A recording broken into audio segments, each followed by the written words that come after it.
Chapter 861, Rebel Army. Chapter 861, Rebel Army. The boundary between the District C and D was different. All around it, there was a huge wall with countless electrical nets installed. Behind those nets, there were various oval-shaped sensors around, sending out constant waves. Unless one could fly, the only way for anyone to cross would be to barge in directly or go through the tight security detail of 20 guards, as well as various checks. In a dark alley, Zhong was in his third-order stealth state. He swiftly assessed his surroundings before flipping out his handheld computer. Turning it on, Zhong then ordered Bai, "Gain control over the sensors here." "Yes," Bai responded, and as data flashed through her eyes, the computer released 6 different antennas as countless pulses were sent out. The moment the strange pulses were sent out, the oval sensors behind the fences turned dim slightly before regaining their luster. However, no one could tell that they had already stopped emitting the constant waves. Zhong then leaped up into the air, easily crossing the fence of over 8 meters before entering the District B. The district here painted a vastly different image from Districts C and D. Here, the buildings were not all clustered together. Instead, every single house was standing alone with individual doors. Every house had its own garden, a garage, and all sorts of amenities. A number of high-rise shopping centers sat at the heart of the district, and on top of those luxurious buildings, lights were shining brightly, illuminating the areas, giving off a pretty feel. In comparison, Districts C and D were blanketed by the darkness, only a few privileged households possessing light. One was as bright as the heavens, the other dark, damp, smelly like a cell. This was the gap between the wealthy and the poor of Blood Red City. Zhong quickly swept a gaze over the prosperous District B and continued to meld into the darkness, making his way towards District stealthily. About halfway through the journey, Zhong suddenly came across a patrolling unit of 20 city guards, each of them dressed in black uniform, their hands wielding ray guns, and they were emitting a ferocious aura. Other than the uniforms, these city guards were equipped with some multi-purpose helmet. They could scan for all signs of life within a 30 SQM radius. Although Zhong was in his third-order stealth state, sneaking past these 20 city guards without noise and alarming them was impossible. With his expression falling slightly, he turned around and made his way into a nearby villa nimbly. "This time we have to succeed. We need to get those things from the hands of Wang Yufeng." Zhong had just entered the villa when a barely audible voice came from the villa. If it was not for his Type 5 Divine Warrior physique, he would not have heard that. Wang Yufeng. Zhong's heart raced when he heard the name. Wang Yufeng was the city lord of Blood Red City. Zhong was thus filled with curiosity towards the residents of the villa. He continued to be in his third-order stealth state and blended in with his surroundings, quietly entering the compound.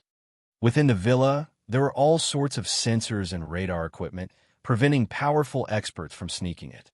However, since Zhong had Bai, those electronics were merely toys to her, allowing him easy access. Inside a secretive room, 3 men and 2 women were having a discussion. One man spoke. "Wang Shi, how many of our people are inside the city manor?" A pretty woman with her hair in a single ponytail spoke with a righteous tone. 300. Currently, we have managed to get 300 people inside the manor. Wang Yufeng, that old bastard, is really strict.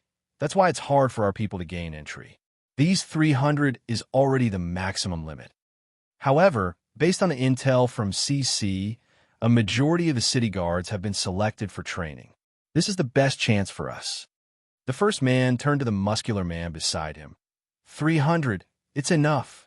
The timing to act would be 9 p.m. sharp. Qiong, we'll leave that old bastard Wang Yufeng to you. He's a peak Type 4 Divine Warrior. You must exercise caution. Qiong revealed a savage grin. Hee hee. Oldly, just leave it to me. I will definitely tear that old freak apart. Oldly then bowed toward the other 4. Everyone, this battle concerns our rebellion, the future of our cloud region. We can only succeed. There's no room for failure. If we win, we can set the hope of humanity free. But if we lose, then Cloud Region will forever be at the mercy of those selfish tyrants, with the common people suffering and dying in masses. Cloud Region and the future of humanity rest on our shoulders. Everybody, give your all to the cause. Qiong laughed savagely. Oldly relaxed, this battle, I will definitely tear off Wang Yufeng's head. Another ordinary-looking man with a wooden expression also spoke. Rest assured, I will do my best. The other woman, whose looks were ordinary, also replied coldly. 9, right? There's still 1 hour to go. Zhong swept a glance at his handheld computer when he heard the time, smiling in expectation, disappearing into the dark. District A was the residence of only the higher upper class, and there was not much of a tight security at the boundary of A and B. The people of District B could freely enter District A. Even with their differences in class, it was not too far apart like heaven and earth. Zhong evaded a few patrolling units before entering District A. District A was different from District B. The structures in it were not as many. However, each structure occupied a huge region, like an entire palace. In each manner, the defense was incredibly tight. Right at the center of the district, there was a medieval castle. It was precisely the city manor of Blood Red City. Zhong carefully maneuvered until he was in a forest about 200 m away from the castle. He retracted all aura, carefully observing the castle. Within the 200 of the castle, there were no trees, and lights shone brightly everywhere. Without the ability to conceal oneself, any intruder would immediately be shown upon by those bright lights. There was only one door, and it was guarded by 20 city guards wearing armor similar to the Sun battle armor. On the manor walls, there were many openings for weapons, as well as various sensors of various sizes, emitting strange lights from time to time. At the same time, above the castle, there were small satellites suspended in mid-air. Keep an eye on everything with a 10-li radius.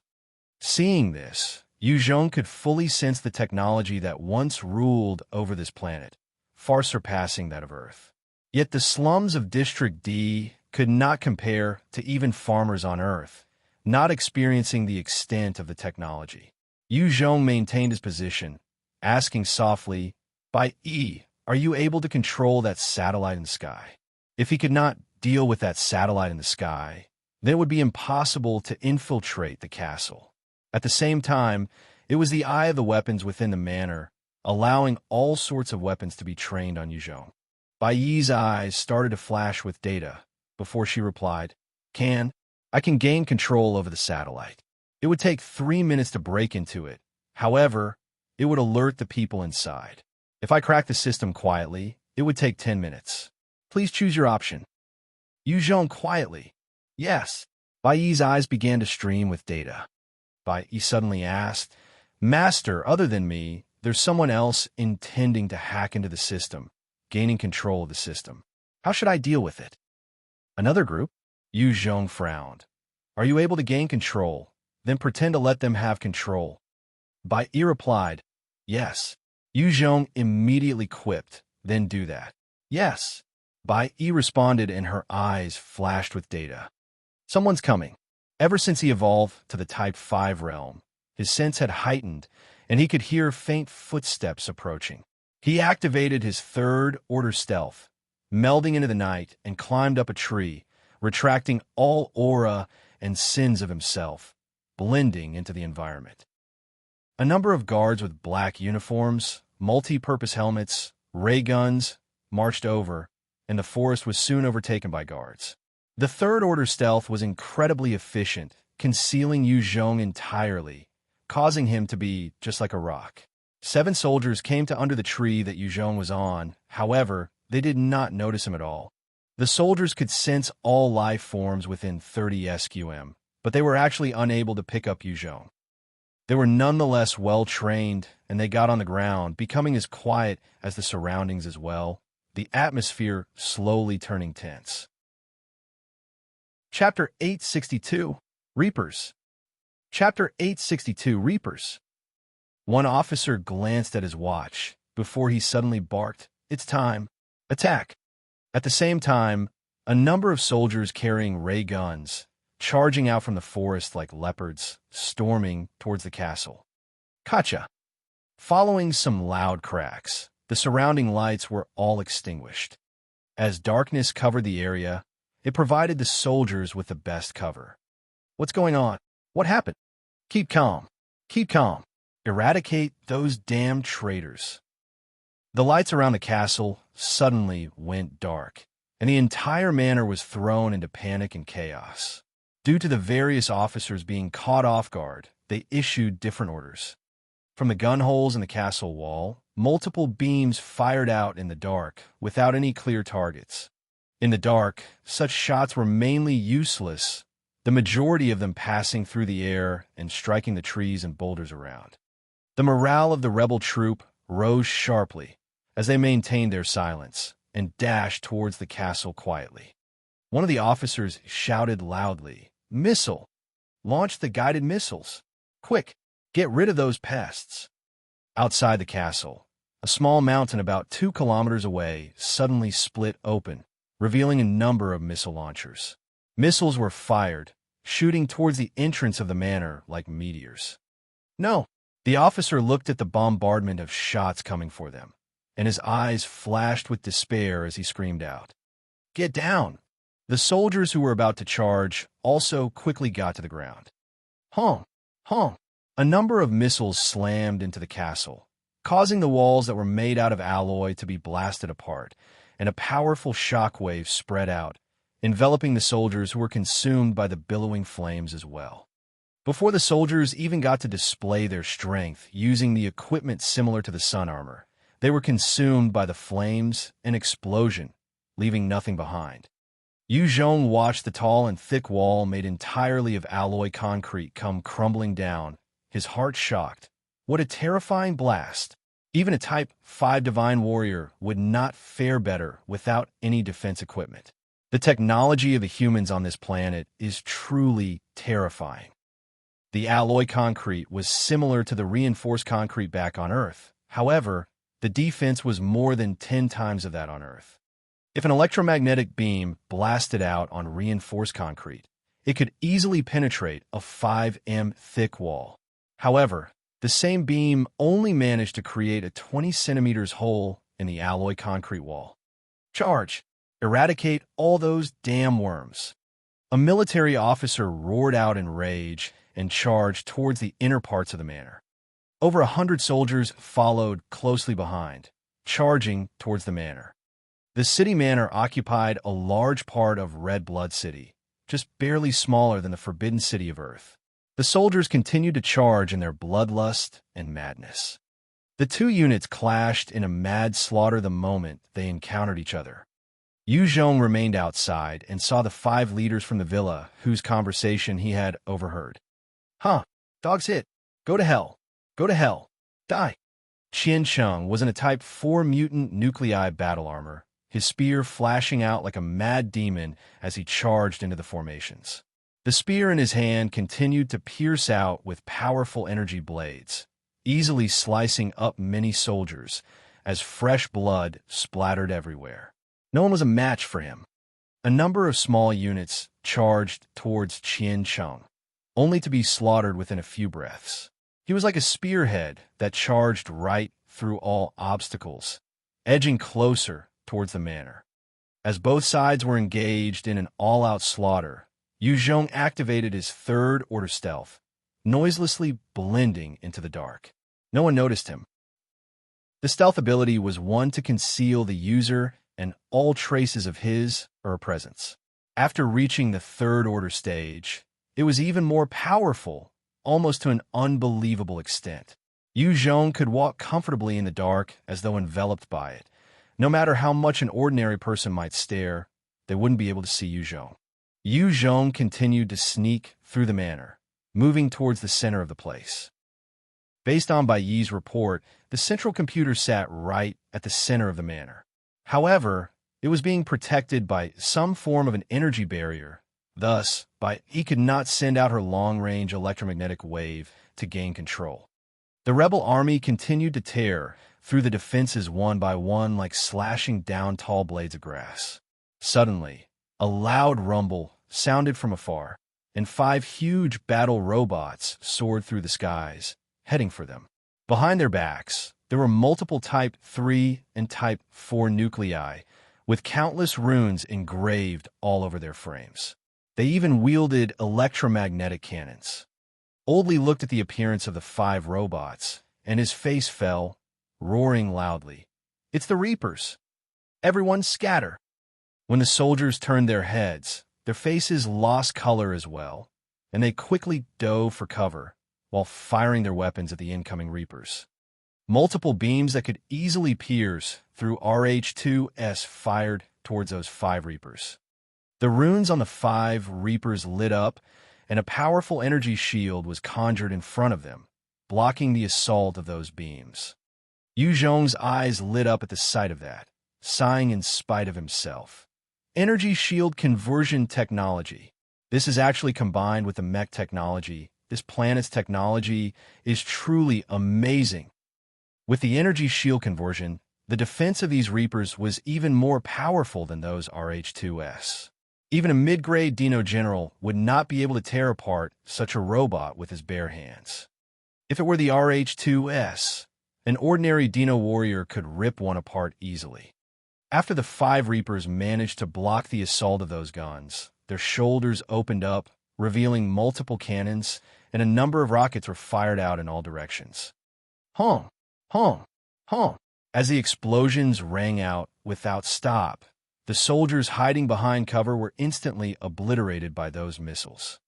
In a split second, the hundreds of rebel soldiers were instantly suppressed by the firepower of the Reapers. Chapter 863, Siege. Chapter 863, Siege. With an impregnable defense and tyrannical firepower, these 5 Reapers were almost invincible existences on the battlefield, exuding a cold, metallic killing intent. Oldley of the rebel army roared out, "Satellite! Control them!" The 5 Reapers were truly terrifying. Just a single one could cause a problem for everyone present. It would take a huge price to take one down. Once they were held up here, the reinforcements that were already on the way would be able to rout and eliminate them. As Oldley shouted, the satellite in midair flashed, and the movements of the Reapers suddenly faltered. At the middle of their frames, their cockpits opened up, revealing 5 shocked pilots. In order to gain a better understanding and feel of the battlefield, the 5 Reapers were assisted by the satellite. The commander only had to issue a flurry of orders, controlling the 5 Reapers to attack their enemies. At the same time, if the pilots had any strange thoughts, the Manor Lord could make use of the satellite to wrest control over the Reapers.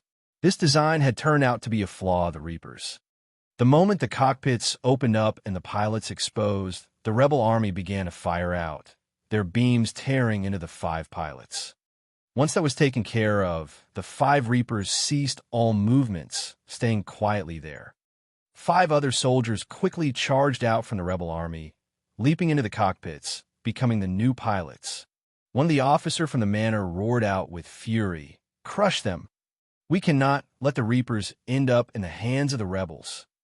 The moment those Reapers ended up in the hands of the rebels, then their firepower would improve and become even more terrifying. The entire manor would not have much strength to resist their assault then. The Reapers were one of the strongest technological weapons of Cloud Region. There were only about 100 of them, and they were usually used against the Dino race that possessed stronger physique and might than humans. Manufacturing one would require a lot of money and effort. At the same time, everyone knew what these machines were capable of upon operating the energy shields. Even a mid-grade Dino General would not be able to penetrate them. The city guards rapidly opened fire, shooting their own electromagnetic laser beams towards the 5 Reapers. Before those robots operated the energy shields, they were likewise vulnerable to laser and electromagnetic beams. Just as the beams were able to slam into the Reapers, a number of energy shields appeared in front of them, blocking the attack successfully. Following some roaring of engines, the eyes of the 5 Reaper robots flashed red, and they turned around swiftly, opening up their shoulder plates again, revealing the electromagnetic cannons within. The next moment, multiple beams were fired out, heading straight for the city guards inside the manor. With the help of the targeting system of the satellite in the sky, a number of city guard were penetrated by the laser beams as they rolled around and moaned. Under the scrutiny of the satellite, even if the city guards were to hide behind covers, they would still be slaughtered by the Reapers. With the satellite assisting the Reapers, both parties could exhibit a terrifying killing rate.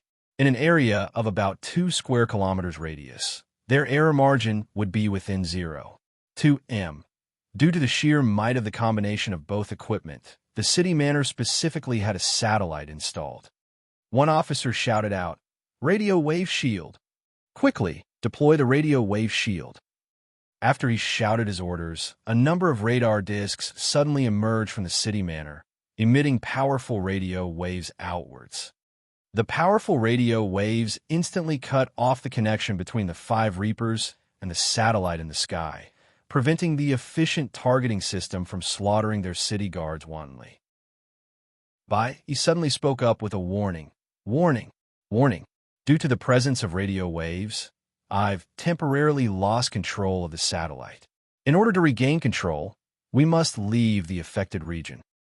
He was relying on her own electronic waves to infiltrate equipment. While her ability was powerful, it was likewise vulnerable sometimes. In such a huge region with interference, it was hard for her to exhibit her abilities to the fullest. Zhong's gaze fell upon the distance and muttered mildly, "Got it." After losing the support of the satellite, the 5 Reapers stopped all of their attacks. Their eyes flashed red and marched onward into the manor. With every step, there was a loud, booming sound, full of overbearing pressure. Various laser beams and electromagnetic beams fired out from different alleys, causing minor ripples on the energy shields generated by those Reapers. In order to destroy these seemingly invincible Reapers, there was one more foolish idea, which was to go all out to wear down on the energy shield. Maintaining the energy shields required energy. If one were to forcefully attack, the shield would be depleted of its energy reserves. Once the energy was spent, there would just be 5 robots with high attacking power. Using electromagnetic beams and lasers, it would be enough to tear through their hulls. The rebel army did not waste time, as they continued to fire their own weapons. With the help of the 5 Reapers, the rebel forces obtained the upper hand, slowly destroying the different posts of the city guards. However, with the loss of the satellite support, even if the 5 Reapers had a tyrannical firepower, the speed of the rebels' advance slowed down considerably. They had to sweep every single area for life signs, dominating each checkpoint by eliminating the city guards there. From time to time, there would be a burst of beams from a pile of rubble, directly killing 1 or 2 rebel soldiers. The pile of rubble would immediately become the focus of other retaliating fire, turning into dust. Both sides were unrelenting and merciless in their fight, causing a piling body count with each passing second. As they continued to tear each other apart, Zhong had already passed the battlefield while still in his stealth. Under the cover of the night, he sneaked past the city guards, appearing in the center part of the manor. At this moment, all of the troops within Blood Red City were gathered at this location, preparing to engage the rebels. They began to get in cover with their armor, similar to the Sun battle armor. 300 no, more than 400. In the dark, Zhong did a quick head count and was shocked. There were actually over 400 warriors with enhanced equipment within this city manor. With the enhancement of the equipment, these soldiers could reach the Type 3 Divine Warrior stage of strength. If they were deployed out of Cloud Region, they would be a considerable faction anywhere. Instead, here, they were just ordinary city guards. When Zhong had destroyed the Sun Alliance, he had obtained a batch of equipment for his own troops. However, with his abundant experience, he could tell that his own subordinates were a far cry from these city guards. Zhong's forces were made up of mostly slaves, their battle experience still lacking. However, the forces of Blood Red City had been constantly fighting against the Dino warriors, hence the gap between both. The defense inside the manor was tight. Zhong even saw a few generals with Type 4 mutant nuclei battle armor. Even a Type 5 Divine Warrior would be in peril when surrounded by so many elite soldiers powered by enhanced equipment. Zhong eyed the numerous experts silently, discovering that the entrance was guarded by 20 elite soldiers. At the same time, there was an expert with a Type 4 battle armor. Even if Zhong were to utilize stealth, it would be hard to sneak past them. The skill did not grant him an incorporeal body after all. Zhong raised his hand and fired out a line of silk from his ring, sticking to a rooftop within the inner parts of the mansion. He retracted it, pulling himself up onto the roof. He then stuck his palm onto a glass window, his devil flame burning through it easily. With a light jump, he managed to enter a room within the inner city. The dozens of experts within the inner city did not seem to notice Zhong's silent entry into the place. Zhong took out his handheld computer again and asked "Are you able to control the security cameras and sensors here?" Within this blood-red city, the experts were numerous. Zhong did not know just how many experts were here. Forcefully breaking in was the last resort he was reluctant to employ. The prehistoric tech was extremely important to humans. Without them, just based on their weaker physique compared to the flesh-eaters, vampires, sea clan, and other intelligent life forms, they would be at a huge disadvantage. Be it the humans on Earth or the expansion of Zhong's various forces, he had to obtain the tech within Cloud region. He responded, "Okay. The central computer of the entire Blood-Red City is about 200 m underground. Please follow the indicated path." "Okay." Zhong darted out of the room. Chapter 864. Tyrannical Zhong. Chapter 864. Tyrannical Zhong. Outside the room, a number of crystals light up the corridor, revealing some security cameras and sensors. As he dashed out, the feed from the cameras and sensors painted a different story. He spoke, "There's a fire escape on the left in 30 m." He swept to the left and located the stairs easily before heading down speedily. With controlling the security feed, she helped navigate Zhong to avoid a number of enemies, sneaking all the way down. Just as he was about 20 m underground, he suddenly asked, "There's an armory about 30 m to the right. Do you want to check it out?" As a super He had near-human thought process, and with the constant exposure to Zhong, she knew his habits and interests. He heard it and came to a stop. An armory, with his storage ring being upgraded to the level 10 treasure, its internal space had been expanded many times. It could easily store an armory's worth of equipment. Therefore, he was highly tempted. "Are there any guards?" "There are 4 soldiers keeping guard." He swiftly displayed the feed from the entrance of the armory. Zhong took a look and noticed 4 soldiers in Type 3 battle armor standing guard. Zhong pondered for a moment before choosing to give it up. "Forget it. Our objective is the central computer. I'll have to forego these additional things for now." Zhong's target was to get the information within the central computer, possibly information that he sorely needed. As for the armory, he could consider it once everything else was settled. The defense of the underground base was incredibly tight, with numerous sensors, security cameras, laser nets, cannons, electrical fences, and even electromagnetic cannons. These were all automatic as well. If it had been any other Type 5 Divine Warrior, they would have been blasted many times. Zhong could sneak past so many purely due to Bai Yi's help to get past all the defenses. Bai Yi suddenly warned, "Warning! There are currently 10 soldiers with Type 3 battle armors coming this way from the left about 30 m. There's no way to evade them."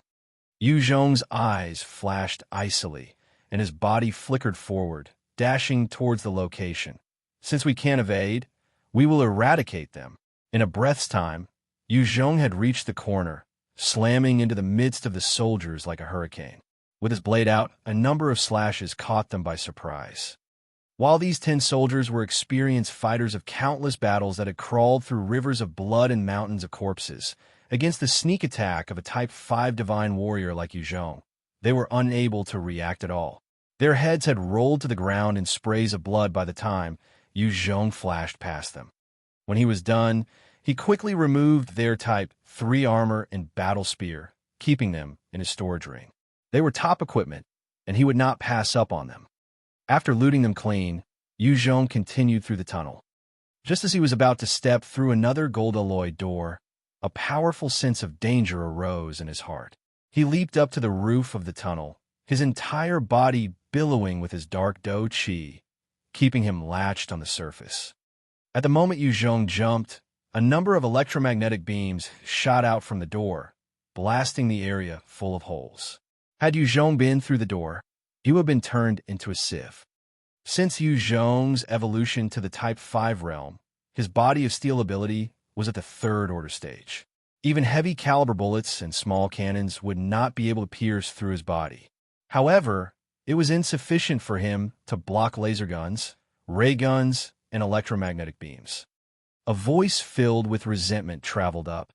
"You've come? Damn rebel soldier. Since you're here, come on in. I do not know what methods you've employed to actually sneak in here. I'm sure you can see what's going on in here. If you don't come, I'll kill this bitch." Zhong flipped his hands, pulling out the handheld computer. On the display, right behind the door, there was a Reaper pointing its electromagnetic cannon at the door. Beside it, a handsome, middle-aged man wearing a Type 4 battle armor was grabbing a beautiful woman while speaking furiously. Nearby them, there were 9 corpses, their manner of death grotesque and horrible. Zhong eyed the scene, trying to guess the identities of those 2. Is she a rebel spy? He's Wang Yufeng? He pondered for a while before he took out an energy conversion shield and leaped directly into the room. Wang Yufeng's face was contorted in fury as he sent a slap towards the beauty. As expected, this bitch must be someone high up your ranks. For her, an expert was actually willing to come here to die for her. Stinking bitch, you really screwed me over. The beauty's face started to swell as she spat out a mouthful of blood, a few of her teeth sent flying. Save me. The beauty looked towards Zhong and pleaded. Her current state was extremely wretched, without a trace of her looks. No matter how pretty a woman, if struck across the face, and their face swelled, as well as having teeth knocked out and tears streaming down the face, it would not be a pretty sight. Wang Yufeng's eyes flashed cruelly as he laughed at Zhong coldly. Kill yourself? If you kill yourself, I'll let her go. How about it? If you don't, I'll break her neck. Zhong eyed the lady coldly as well. With a tap of his foot, he shot towards Wang Yufeng. He had nothing to do with this lady.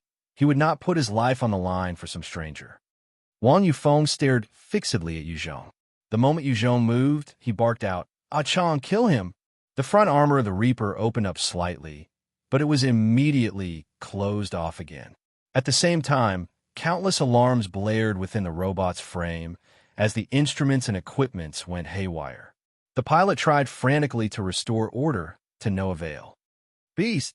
Wang Yufeng's face fell, and he tossed the lady towards Zhong. At the same time, his eyes flashed with a tinge of viciousness as his battle spear materialized, and he thrust towards Zhong. Zhong saw how ruthlessly Wang Yufeng tossed the beauty. He did not hesitate to cast his third-order gravity manipulation, as a 30 times gravitational field enveloped the area with him as the center. The injured beauty was instantly affected and plunged down to the ground hard, dying instantly. As for Wang Yufeng, his body sunk, his every movement requiring much more energy to perform. With a flash, Zhong disappeared from his location, appearing behind Wang Yufeng, and he sent a Type 4 puppet rune into the back of his head.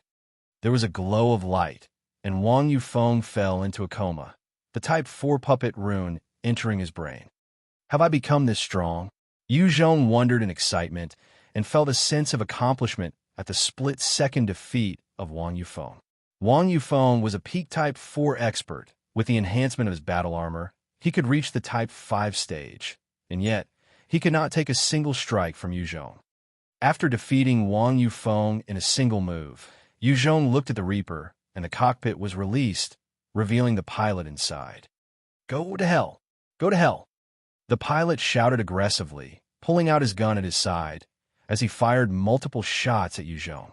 However, his vision blurred, Zhong appearing right in front of him, sending a slap to the back of his head, together with a puppet rune.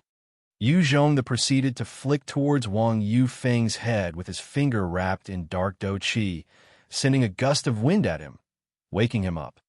Wang Yufeng stirred and immediately bowed in respect. "Master!" Zhong then ordered. "Bring me down." Wang Yufeng responded, "Yes, master." At this time, the distance to the central computer was not far, with only a few ordinary workers as well as 4 security guards. They did not dare get close to Wang Yufeng, as both he and Zhong went towards the central computer brazenly. This is the central computer of Blood Red City then. In the center of the huge hall, there was a huge mechanical construct made of alloy.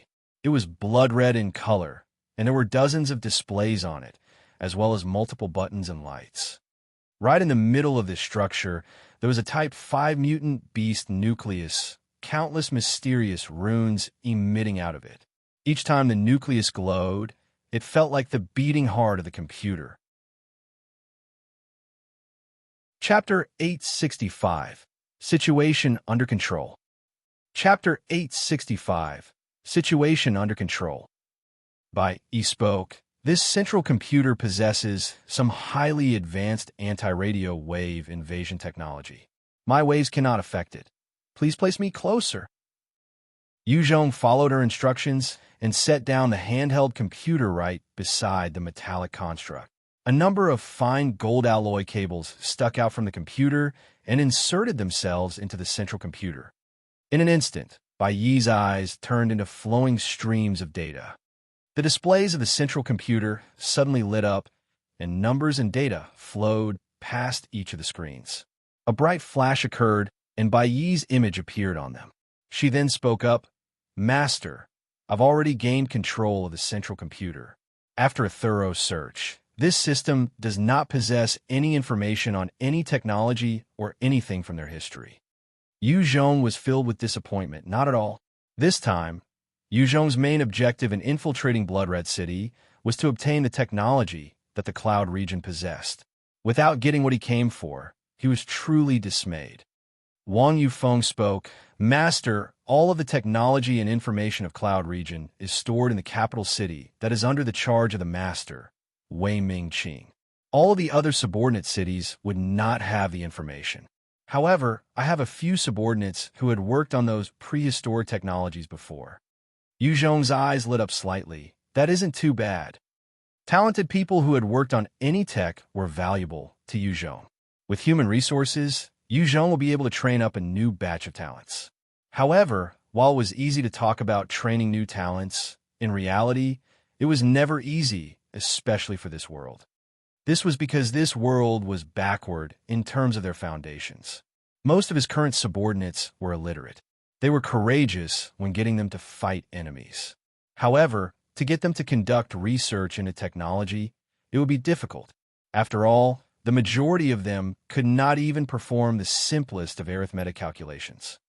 Sun Lan Lan was at most of a high school standard, and yet she was already considered one of the more learned ones within Zhong's subordinates.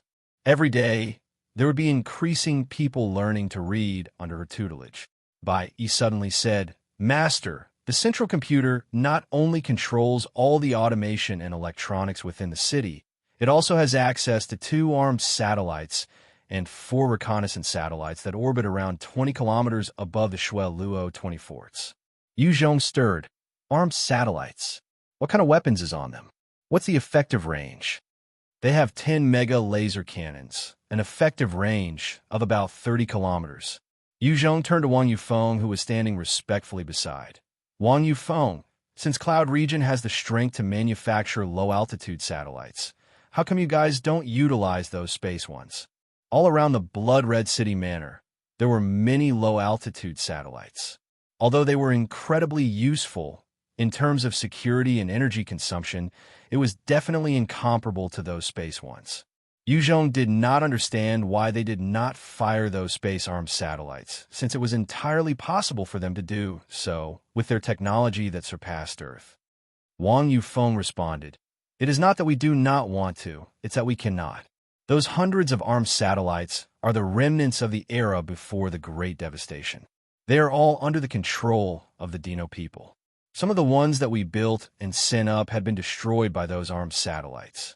Therefore, we can only set up a few within the lower altitude to defend our cloud region. Zhong frowned and continued to ask, has your technology level all these years not reached the level of the era before the Great Devastation? Wang Yufeng replied, incomparable.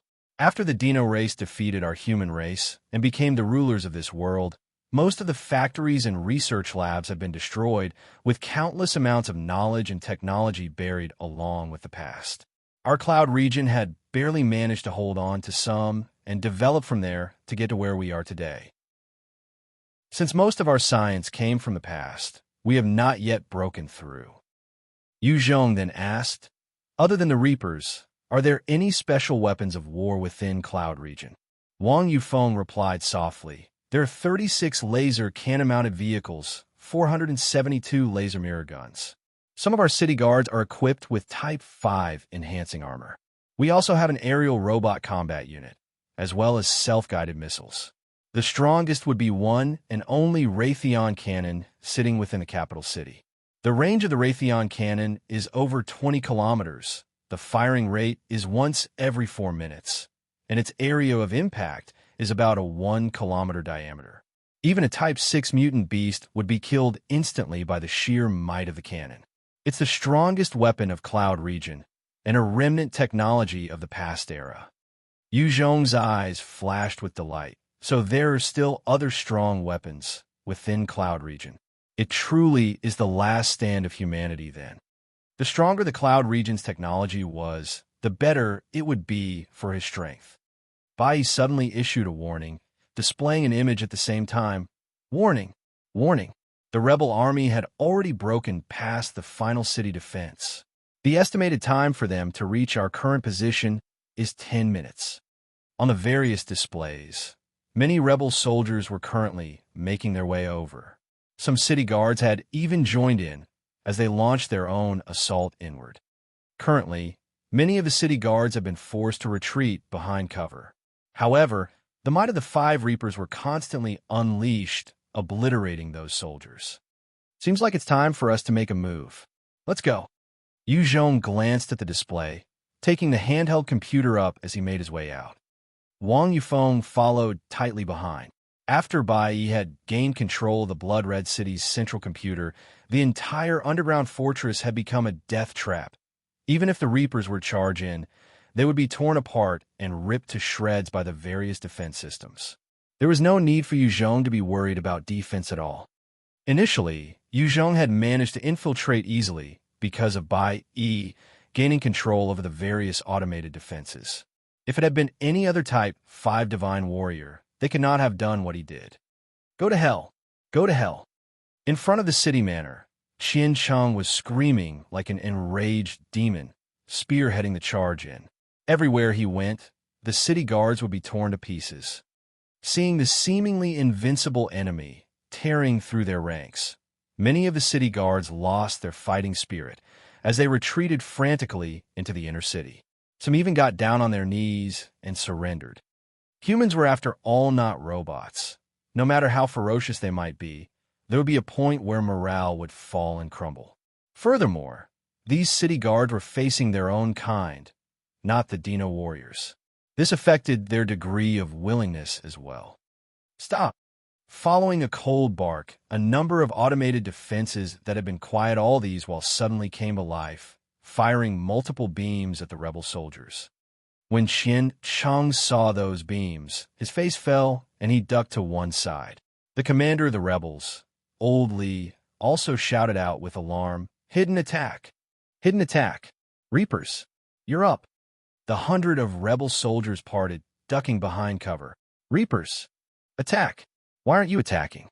When he realized that the Reapers were not firing at all, Old Li turned to look, and what he saw caused cold sweat down his back. The cockpits of those Reapers were open, and the powerful mechanical hands were grabbing their own pilots, while the laser cannons were trained on the rebel soldiers. When Old Li saw this strange scene, his heart clenched. Satellite! They have regained the control of the satellite. It was only possible to control the Reapers from the satellites, thus ejecting the pilots and taking away their command. Many of the rebel soldiers saw this strange scene and felt a cold shiver down their spines. This time, the rebel army had been able to charge through the blood-red city manor because they had spies gaining control of the satellites, obtaining these 5 killing machines. With these machines, they had crushed the city guards and suppressed them entirely, pushing their assault further in. Now, they had lost control of the 5 Reapers to the city again, plus the spies within the underground base were captured. The rebel army knew they had no chance of winning. From within the inner city, a number of sensors fired out holographic beams, projecting Wang Yufeng's image. His cold countenance glared at the rebel soldiers, saying, "Surrender. If you surrender, I can promise to leave you all alive." Qiong spat a mouthful of saliva at the image, roaring unwillingly, "Hey, you damn coward, if you have the guts, come out here and take me on. If you can win me, I will immediately surrender." Sending a holographic image out. "What kind of hero are you, coward?" Wang Yufeng spoke indifferently. "The Shui Luo guards are arriving soon. If you still want to resist, there's no need for me to act. They will kill you automatically. If you surrender now, you'll still have a chance." Shui Luo guards. When they heard that, all the rebels lost color in their faces, their fighting spirit absolutely crushed. The Shui Luo guards were the most elite of soldiers of the 20 forts. Every one of the experts that had slaughtered their way through mountains of enemies and seas of blood. Each of them was at the peak Type 3 Divine Warrior realm, equipped with Type 3 battle armor. Chapter 866, Tyrant's Orders. Chapter 866, Tyrant's Orders. Each one of the Shui Luo guards was like freaks. Even when not wearing their armor, they could kill Dino warriors in combat. They were after all the most elite troops of the 20 forts, with abundant experience. These rebel soldiers would not last long against those Shui Luo guards. There was one distinguishable feature of the Shui Luo guards, which were their ferociousness. Not only were they vicious towards the Dino race, they were likewise merciless towards other humans who rebel, with almost no survivors from their hands. If the 5 Reapers were still in the hands of the rebel army, they might still stand a chance against the Shui Luo guards. However, once the control was turned back to the city manor, then there was almost no doubt about who was going to suffer. All of a sudden, there was a shout of despair. "Shui Luo guards! The Shui Luo guards are here! They're surrounding us from behind!" The single shout caused their final ray of defense in their minds to snap, and the leader oldly sighed once before throwing down his spear and shouted, "Wang Yufeng, we surrender. Remember your promise to protect our brothers. Otherwise, I will not let you off even when I become a ghost." Wang Yufeng responded coldly, "Put down your weapons. Raise your hands above your heads and surrender now." Oldly also let out a sigh as he ordered the surrounding soldiers, "Put down your weapons." The rebel soldiers exchanged looks, turning silent, before finally throwing their weapons down and hugging their heads with their hands, surrendering. Even the ferocious Qiong had thrown his battle spear roughly towards the ground in an unwilling manner, his expression helpless. Although he was brave, he was not stupid. The 5 Reapers were absolutely able to kill them all, adding on to the infamous Shui Luo troops who could take on mutant beasts and the Dino race. Forcefully continuing would just spell their deaths. A number of soldiers walked out from the manor to oversee and process the rebel soldiers. Soon, over 100 soldiers in Type 3 battle armor came roaring into the area on top of countless valiant-looking motorcycles with an overwhelming sense of bloodlust and killing intent, their laser weapons ready to fire. These soldiers were the Shui Luo troops, every one of them filled with bloodlust. They stared at the surrendered troops and exuded more killing intent. The moment the order was given, they would charge up and slaughter all of them. The leader of the Shui Luo troops stared at the soldiers kneeling, his hands gripping his battle spear tightly as he licked his lips. The killing intent was so palpable that the soldiers around him felt it, and they could not help but tremble, revealing fear on their faces. Right at this time, Wang Yufeng walked out from the inner city, smiling towards the Shui Luo troops. Many thanked for General Jia's timely reinforcement. The leader of the Shui Luo guards was called Jia Yu, a peak Type 4 divine warrior, half a step into the Type 5 realm. He had killed 2 low-grade Dino generals by himself before, and even the city Lord Wang Yufeng would have to be courteous to him. Jia Yu swept a cold glance towards those on the ground while speaking with a killing intent. Wang Yufeng, do you need me to kill these fellows for you? Wang Yufeng wore a smile and replied, It's fine. There's no need for you to act. They had already submitted to me. I'll deal with them myself. Come, Captain Jia, let's have a good drink. We have troubled your brothers as well. I will get my men to take care of them. As the Manor Lord, not only was personal strength important, in fact, the reason why Wang Yufeng could become the city lord of Blood Red City was due to his interpersonal skills. He was amicable to everybody and knew how to work favors and express his goodwill. Jia Yu nodded slightly before his gaze fell upon Yu Zhong, who stood beside Wang Yufeng. This person is... Yu Zhong stood forward to reply in a tone that was neither servile nor overbearing. Captain Jia, this subordinate is Yu Zhong, a personal guard of Sir City Lord. Jia Yu kept his eye on him, his eyes flashing with appreciation. Wang Yufeng, this personal guard of yours is decent. How about giving him to my Shui Luo troops? I will use a Type 4 battle armor to exchange for him. Although Jia Yu had not discerned Yu Zhong's true strength, with his beast-like battle instinct, he could feel that Yu Zhong was dangerous, even threatening, to him. He was extremely excited. That was why he proposed the exchange. A Type 4 battle armor was not cheap after all. Even within Blood Red City, there are not many of such suits available. Wang Yufeng replied with a chuckle and shook his head. Not exchanging. Yu Zhong is the #1 expert under me. Captain Jia, come. I've just received a batch of beautiful virgins. You'll like them for sure. Let us drink till we're drunk. Jia Yu saw that Wang Yufeng had rejected him, and his eyes flashed with regret. However, he did not insist on it. Instead, following behind Wang Yufeng. Although he was the leader of the Shui Luo guards, he was just merely one of the notable leaders in Blood Red City. In truth, his position and status were still below Wang Yufeng. When the group came into the huge hall, there were already a number of beautiful, young ladies dressed skimpily waiting respectfully. Jia Yu swept them a gaze before saying, Dismiss them all. I've something to tell you. You're all dismissed. Wang Yufeng waved his hands. Yes, master. The dozens of beautiful ladies responded in unison and left the room, leaving only their fragrance. Jia Yu kept his gaze on Yu Zhong while frowning. Wang Yufeng smiled lightly. Captain Jia, Yu Zhong's my trusted aide. There are no problems with his loyalty. Jia Yu then handed an imperial order to Wang Yufeng. That's good. Wang Yufeng, heed this order. His Majesty has ordered you to send all the poor folks from District D to the capital. Wang Yufeng received it and took a look before handing it to Yu Zhong. Jia Yu frowned once more. Wang Yufeng quickly explained, Captain Jia, Yu Zhong is also the commander of my troops. Yu Zhong glanced at the imperial order, noting that the tone was incredibly urgent, commanding all District D residents to make their way towards the capital city at all costs. Yu Zhong frowned. He could sense something strange brewing from the imperial order. Inside Cloud Region, humans ruled most of the area. However, there were still 2/3 of the region still considered the wilderness. There were various mutant beasts of different degrees of danger, even including a particular territory of a Type 5 mutant beast. The capital city of Cloud Region was extremely far from Blood Red City, over 4,000 kilometers away.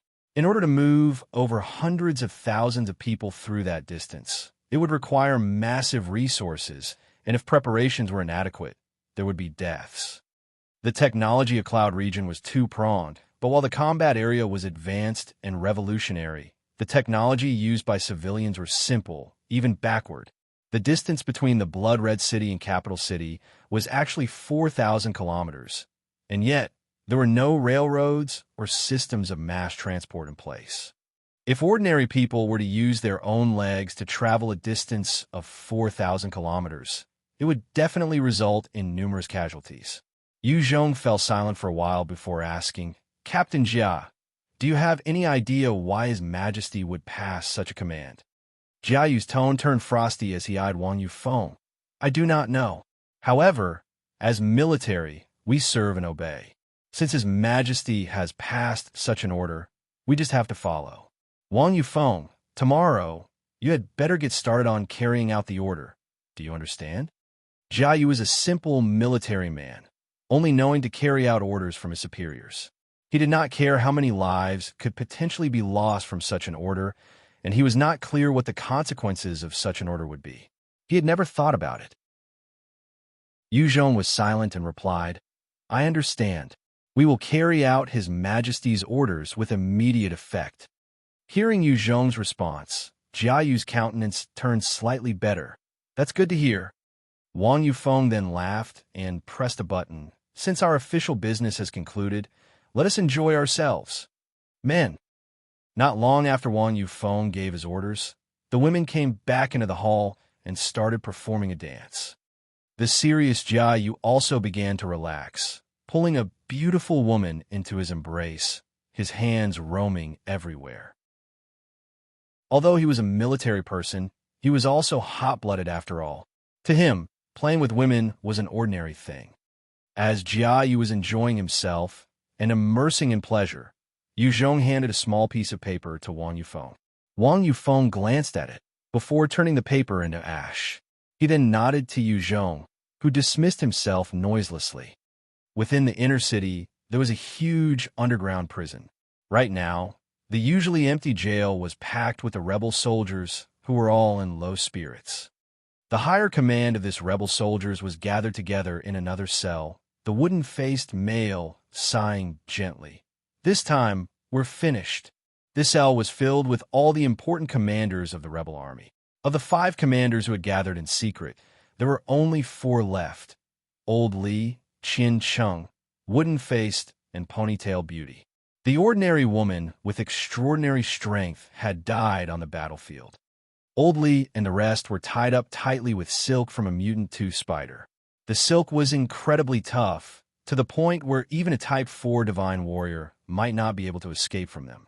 At the same time, they were administered some strange concoction that sapped them of their strength. They could not muster any energy at all and were no different from ordinary people, a far cry from their Type 4 divine warrior status. In the room, there were sensors, monitors, as well as laser weapons. The moment they tried anything funny, the laser weapons would fire out and blast them apart. The laser weapons were terrifying, as even mid-grade Dino generals were torn apart by them before, not to mention ordinary humans. Qiong began to complain. We should have gone all out. At the very least, our deaths will have some meaning. You guys insisted on surrendering. Look what we've gotten ourselves into. Our lives and deaths are in their hands. If anybody wants to kill us now, we can't even resist. The ponytailed beauty barked out. Shut up, Qiong. It's not as though you weren't clear about the situation then. If we had resisted, our hundreds of brothers would have been annihilated by those fellows from the Shui Luo guards. Qiong retorted. Zhong Li won. If we had resisted then, true, every one of us might have died. But at least we could kill more enemies with us. Now, we're trapped here in a cell. The enemies can kill us, but we cannot do anything to them. Zhong Liwen's face turned ugly as she raised her voice. What did you say? Old Li, who had been silent all this while, piped up. Enough. We might not die. In fact, our chance might be coming soon. Zhong chuckled as he came up to the cell. That's right. Seems like you're an intelligent person. I like speaking with smart people. I'm Zhong. Old Li replied indifferently. I'm Li Chengshan. This is Zhong Li 1. That's Qiong, and that is Lu Qi. Since you've come here, you must have received the order from that tyrant to transport all District D residents to the capital city, right? Zhong replied, That's right. What do you know? Tell me everything. Depending on your answer, I might let you all live. Li Chengshan suddenly asked with difficulty, What happened to CC? Zhong responded emotionlessly, She should be dead. Li Chengshan's face turned pale, and he seemed to age a few years, before sighing, "That Tyrant is crazy. He wants to break through to the Type 6 Divine Warrior stage. So he wants to collect all the poor folk in Capital City." Zhong's face turned ugly. Blood-sucking bees. The blood-sucking bees could produce blood honey that was rich in life force and energy, strengthening a person's constitution and physique, helping them evolve. The Dino race had been utilizing such a method to become strong, conquering human establishments, capturing them as livestock for the bees. Qiong nodded. "That's right. The Tyrant is actually a genius in training and cultivation. He's only 46 this year and has already reached the Type 5 Divine Warrior realm. His obsession with breaking through had caused him to go mad. 3 months ago, 400,000 of the poor folk in the capital city had been killed cleanly, turning into his source of nutrients in the form of blood honey. However, it was not enough to help his breakthrough. Thus, he's now issuing the commands to gather the poor folks from other cities as well." Chapter 867, Cooperation. Chapter 867, Cooperation. Zhong sucked in a breath of cold air. 400,000? Is he crazy? He did not expect to come across such a sick pervert who would resort to such means in order to become stronger. Qiong stared at Zhong and continued, "It isn't just 400,000 anymore.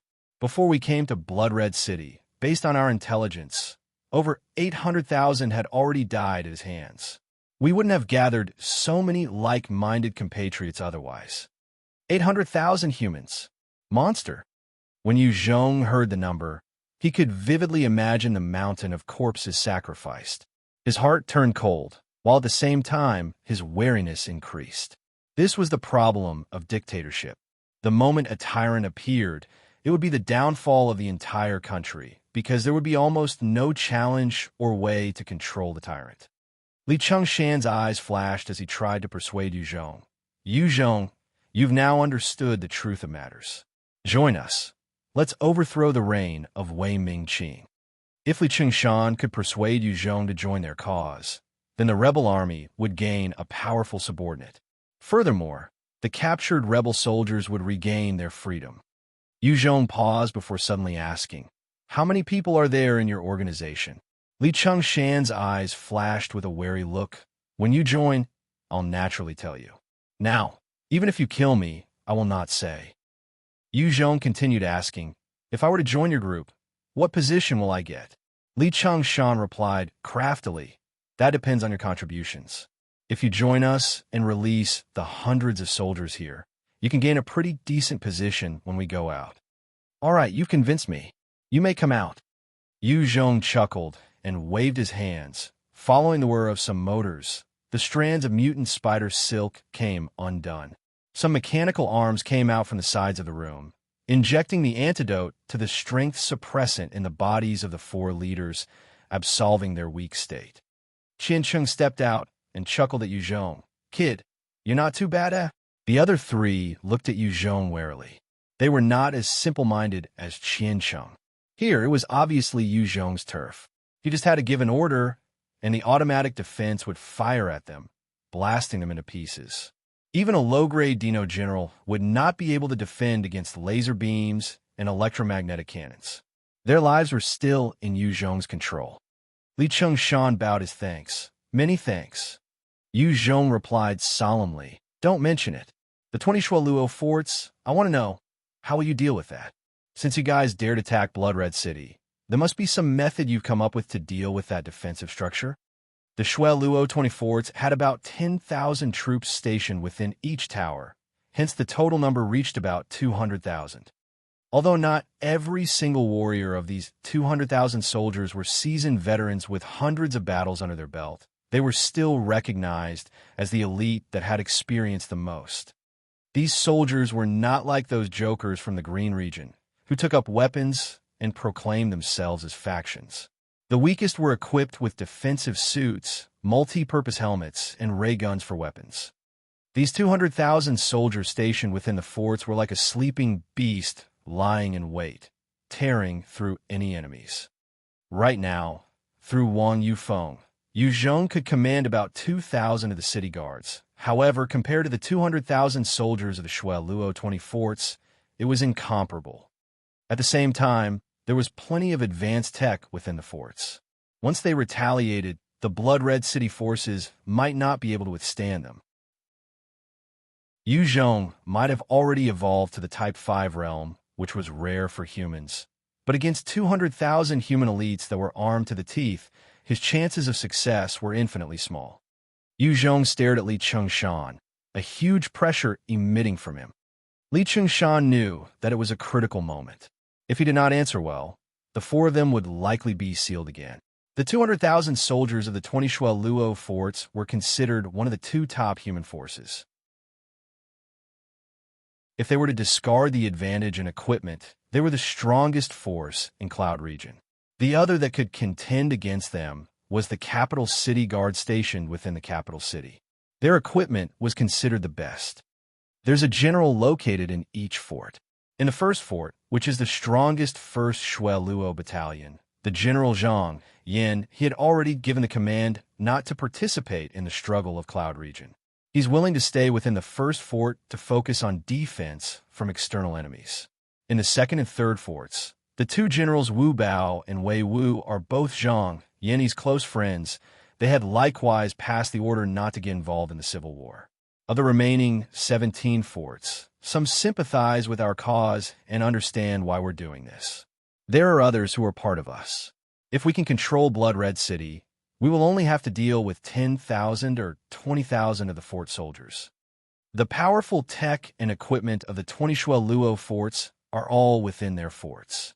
On top of that, the most advanced weapons are all kept within the first, second, and third forts. Making use of the satellite in Blood Red City, as well as arming the poor folks in District D, we will be able to take on the forces that are sent to quell the rebellion. Li Chengshan spoke in a grandiose manner. Zhong laughed lightly before tearing apart his lies. Half of them are your people? I'm guessing that not even a single one of the generals are on your side. However, it's likely that some of them sympathize with you. Currently, Li Chengshan was still wary against Zhong, thus his words contained a few bluffs within. Zhong did not expect him to be entirely honest as well. However, from his words, Zhong could tell that even if there was a rebellion in Blood Red City, the forces sent to deal with it would likely not be many. If over half of the 20 fort soldiers were Li Chengshan's peoples, then taking down the entire Blood Red City would have been an easy feat. A single Hungmin banquet could simply wipe out Wang Yufeng and the upper echelons of the city before they claimed it. When Li Chengshan's lies were exposed, he did not lose his calm, instead chuckling lightly. He would not possibly reveal all his trump cards. Zhong's voice then became extremely cold. Li Chengshan, our Blood Red City can cooperate with you and rise against Wei Mingqing. However, your group has to bring all those who are lying in ambush within Blood Red City away. If we find out that there are still your men hiding in our Blood Red City, don't blame me for being merciless. Li Chengshan's organization had cast their roots deep within Blood Red City. Otherwise, they would not have chosen this city where it was closest to the 20 forts, thus bringing about higher risks. Li Chengshan felt his heart run cold under Zhong's gaze and replied, "Yes." He then asked, "Zhong, what about our comrades in the prison? When will you release them?" Zhong waved his hands. "Not now. When the time's right, I'll naturally release them. Men, take them to get some rest." For beautiful servings girls came over and brought Li Chengshan and the rest to the guest rooms. Zhong made his way towards Wang Yufeng noiselessly. With his status as Wang Yufeng's trusted aide, no one dared to go against his orders within Blood Red City. Zhong quickly arrived in the hall once more. Currently, Jiayu is already drunk, his body naked, a pretty girl in his embrace as he slept soundly on a bed. Zhong asked softly, "Has the strength-sapping poison been administered?" Wang Yufeng shook his head. "No. The taste is too strong. With Jiayu's training, he would be able to tell." The strength poison in Cloud Region was different from that of the winged race, and both had their own pros and cons. The one from Cloud Region lasted extremely long, while the one from the winged race was odorless and colorless. Both had their uses depending on the situations. Zhong immediately made for Jiayu's position when he heard that. Suddenly, Jiayu opened his eyes wide. Without any hesitation, he sent his right fist towards Zhong with an overpowering bloodlust, his killing intent billowing. Facing the sudden attack, Zhong's face changed. However, he was still careful. The moment Jiayu had moved, he had sent his own fist enveloped with dark dough, qi towards Jiayu. When both fists met, a powerful shockwave spread out. A powerful intent that could affect souls assaulted Zhong. It was incredibly vicious and powerful. If an ordinary person were to face that attack, they would have long since felt an intense fear, and their fighting capabilities would have been crippled by more than 80%. Even for someone as strong as Zhong, he was affected slightly and sent stumbling back a few steps. I've long since noticed something strange between the two of you. Wang Yufeng, are you betraying His Majesty? Jiayu's eyes flashed dangerously as he barked out in fury. He lowered his body and shot towards Zhong like a cannonball, emitting his bloodlust as he attempted to grab Zhong. Wang Yufeng stared numbly at Jiayu without moving.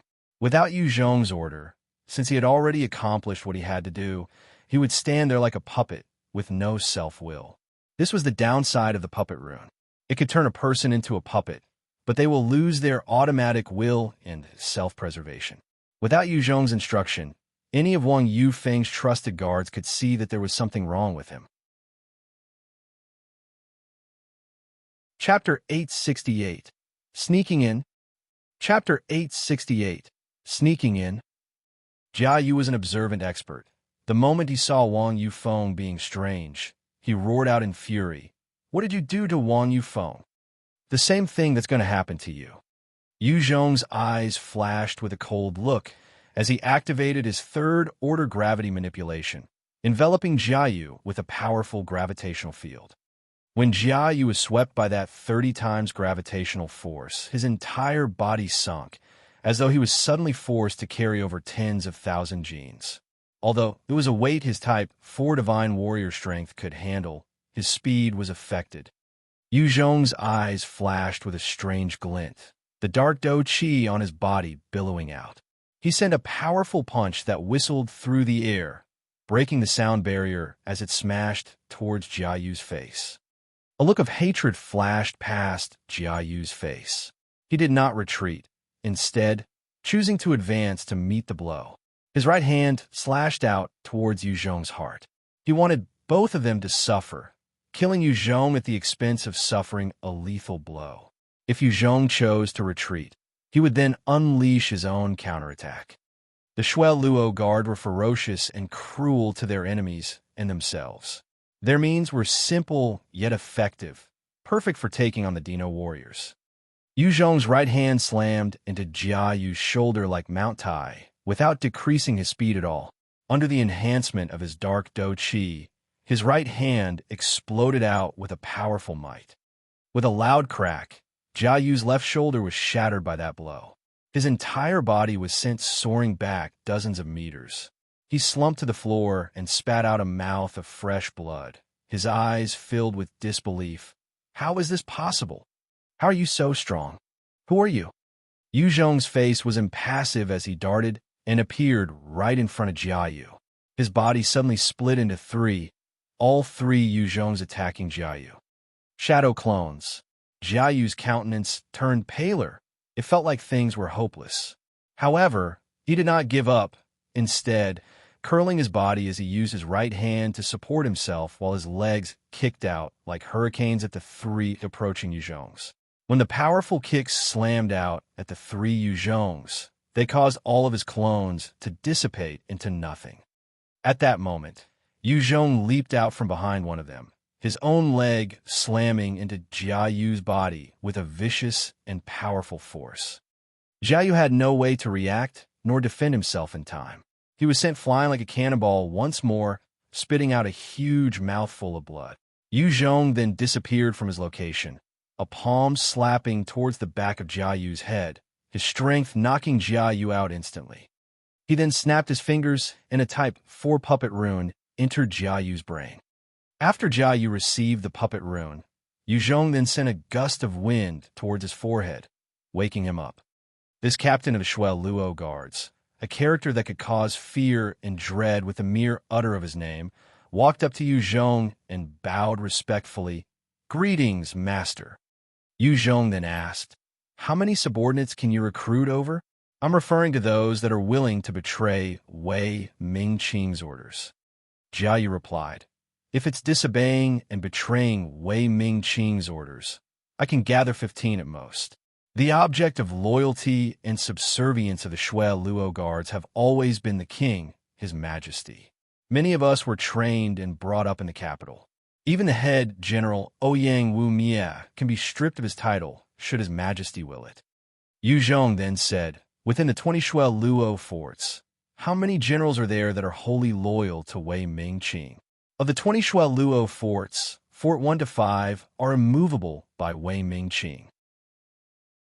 Other than them, of the remaining 15, we are unsure of the loyalties of 4 of them, while 3 others are sympathetic to the rebels' cause. On the surface, there are a total of 8 generals who are loyal to the king. Those that are loyal to the king are the generals from Fort 20 to Fort 13. They're Qin Yuan, Wei Jiang, Yulu, Ouyang Wumia, Shiyu, Pai Zhun, Huang Kuan, Chu Zhong, respectively. The first of the 12th are Zheng Yin He Wu Bao, Wei Wu, Diao Jin, Lu Yu, Chao Xianzheng, Gai Long, Yi, Qin Su, Hai Yi, Tong Bai, and Yanlong. Of those loyal to the king, Ouyang Wu Mia and his Shuai Luo guards are the strongest. The rest of the 7 forts also consist of troops that undergo tough training, but their combat strength cannot compare to the Shuai Luo guards. Furthermore, their morale is not as steadfast. If things go wrong in a battle, there's a possibility of their order collapsing. Jiayu swiftly reported. The moment Zhong thought of the Shuai Luo guards, who were all filled with a bloodthirsty aura, and asked, "Are all Shuai Luo guards type 3 divine warriors?" Jiayu replied, "That's right. The basic requirement to be a Shuai Luo guard is a strength of at least type 3 divine warrior. They are all experts churned and groomed by the Capital Lab."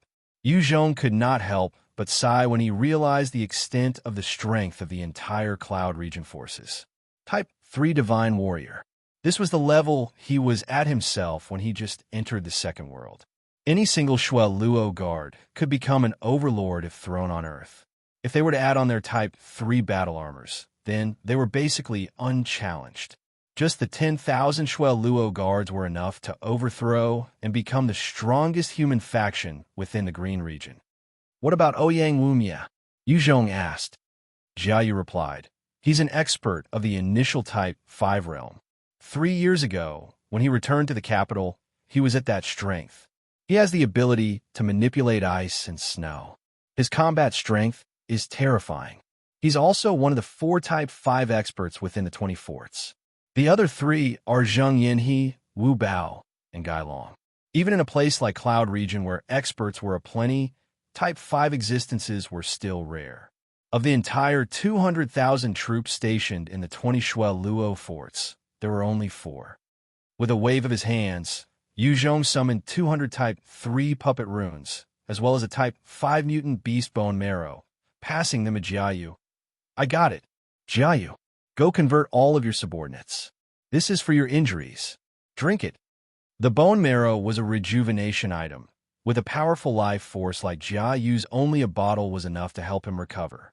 Jiayu received the 200 Type 3 puppet runes in bone marrow, responding with a wooden expression before dismissing himself. "Understood, Master." Those controlled by the puppet runes will become tools to complete orders. They will not be able to bootlick or express their loyalty or any other emotions like that. Zhong thought to how he was about to destroy such an elite troop and felt a tinge of regret. Shuai Luo troops? What a pity! If only such a force belonged to me. That would be so much better. Early the next morning, Jiayu brought the 100 Shuai Luo guards and rode their armed motorcycles towards the direction of the 20th fort. No one noticed an additional strange and silent warrior. The 20th fort was the most important one among all 20 forts and the last defense line of Cloud Region. The entire structure was made out of superalloy concrete, its height reaching 300 m, separating Cloud Region and the other 19 forts. As long as it was shut, the other 19 forts would not be able to receive any support or logistics from Cloud Region. If the generals from the front few forts were to harbor any strange thoughts, the 20th fort could just close and wait out for disaster to befall the other forts. This was the most critical location, and as long as Wei Mingqing controlled this place, he did not have to fear the other generals rebelling against him. That was why the 10,000 soldiers stationed here were the most trusted 10,000 Shui Luo guards. Captain Jiayu, please get down for inspection. Jiayu had just brought the 100 in front of the Shui Luo city gates when 4 soldiers tried to stop him. Jiayu nodded and got off his motorcycle, walking towards the city with big strides. The defense of the 20 Shui Luo forts was truly tight, each and every entry put through the strictest of inspections. Even Jiayu, a captain of considerable status, was not spared. A thorough check was important because many humans had awaked strange abilities, some even allowing others to morph their appearances. However, while looks might change, fingerprints, genes, and irises cannot be changed. Thus, every time there was an entry into the 20 Shui Luo forts, there would be a thorough check. As the soldiers went through the checks, Zhong also went in fearlessly.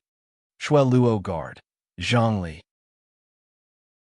Fingerprints match, gene match, iris match, pass. As an electromagnetic beam swept past Zhong's body, a notification of a successful check sounded. Zhong went through each check easily. This was due to the assistance of the super AI. Bai. The other time, Zhong had gone through them when he first entered Cloud Valley. However, the other time, he followed a set route. This time Zhong transformed into a Shui Luo guard and was able to observe the inner workings of the Shui Luo 20 forts. Inside the castle of the 20th fort, other than a few tunnels allowing the Reapers and armored vehicles to be deployed, there were many bunkers and openings for firearms. All around, there were many automatic defenses installed, consisting of laser weapons, electromagnetic, as well as ray guns. If a Type 4 Divine Warrior dared to challenge the defenses today, he or she would be killed instantly. A number of Shui Luo guards patrolled the castle with stern expressions, not stopping for a single moment, eyeing every single person who entered with wary gazes, prepared to fire at any potential intruders. Chapter 869. Seen Through. Chapter 869. Seen Through. The 100 Shui Luo guards that had followed Jiayu went back to their respective residences, while Jiayu brought Zhong towards a particular camp.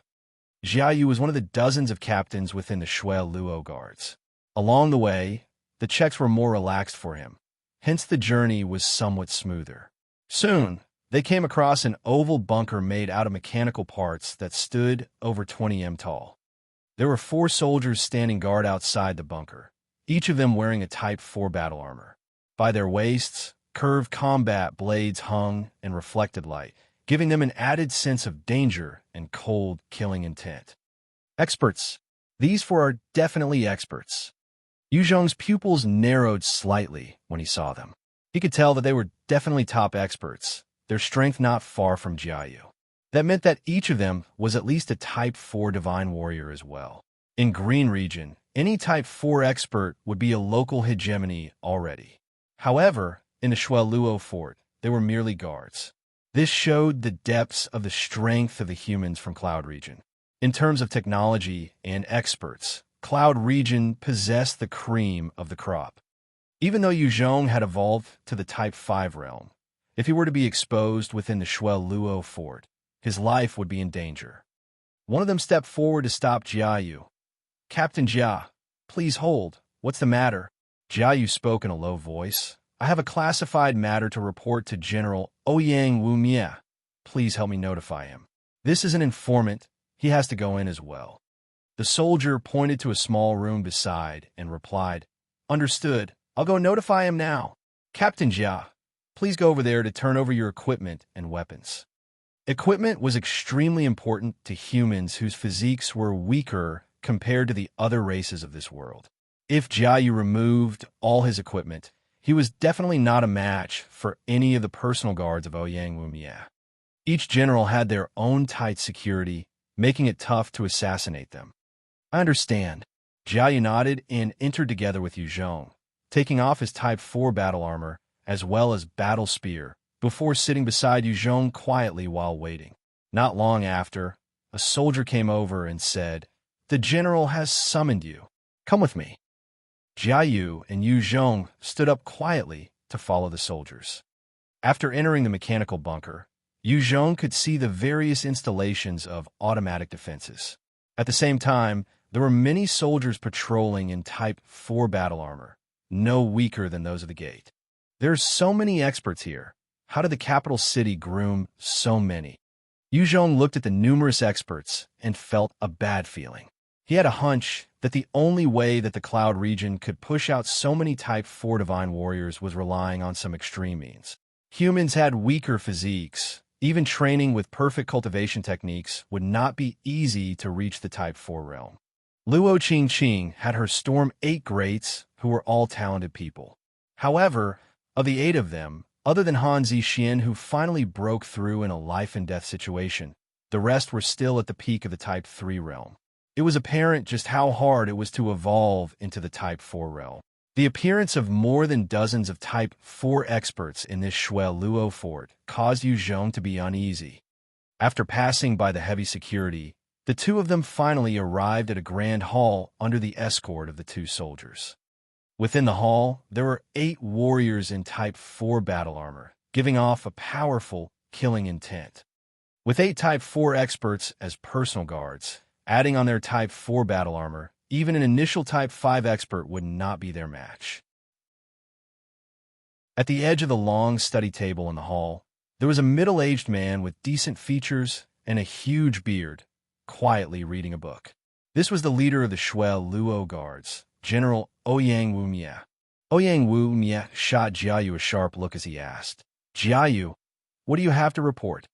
Jiayu responded, "Great General, things are bad. Blood Red City has been overtaken by the rebels, and they have recruited a large number of soldiers from the poor folk from District D, arming them in the process. They have spread rumors about the orders given by His Majesty, and the stupid poor folk has believed them. Thus, they're on their side."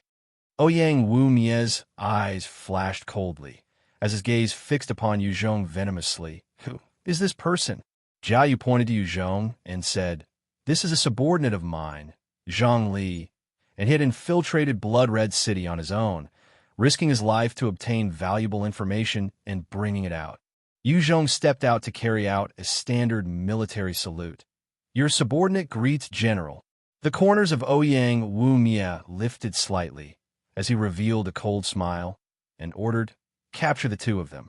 If they resist, kill without mercy."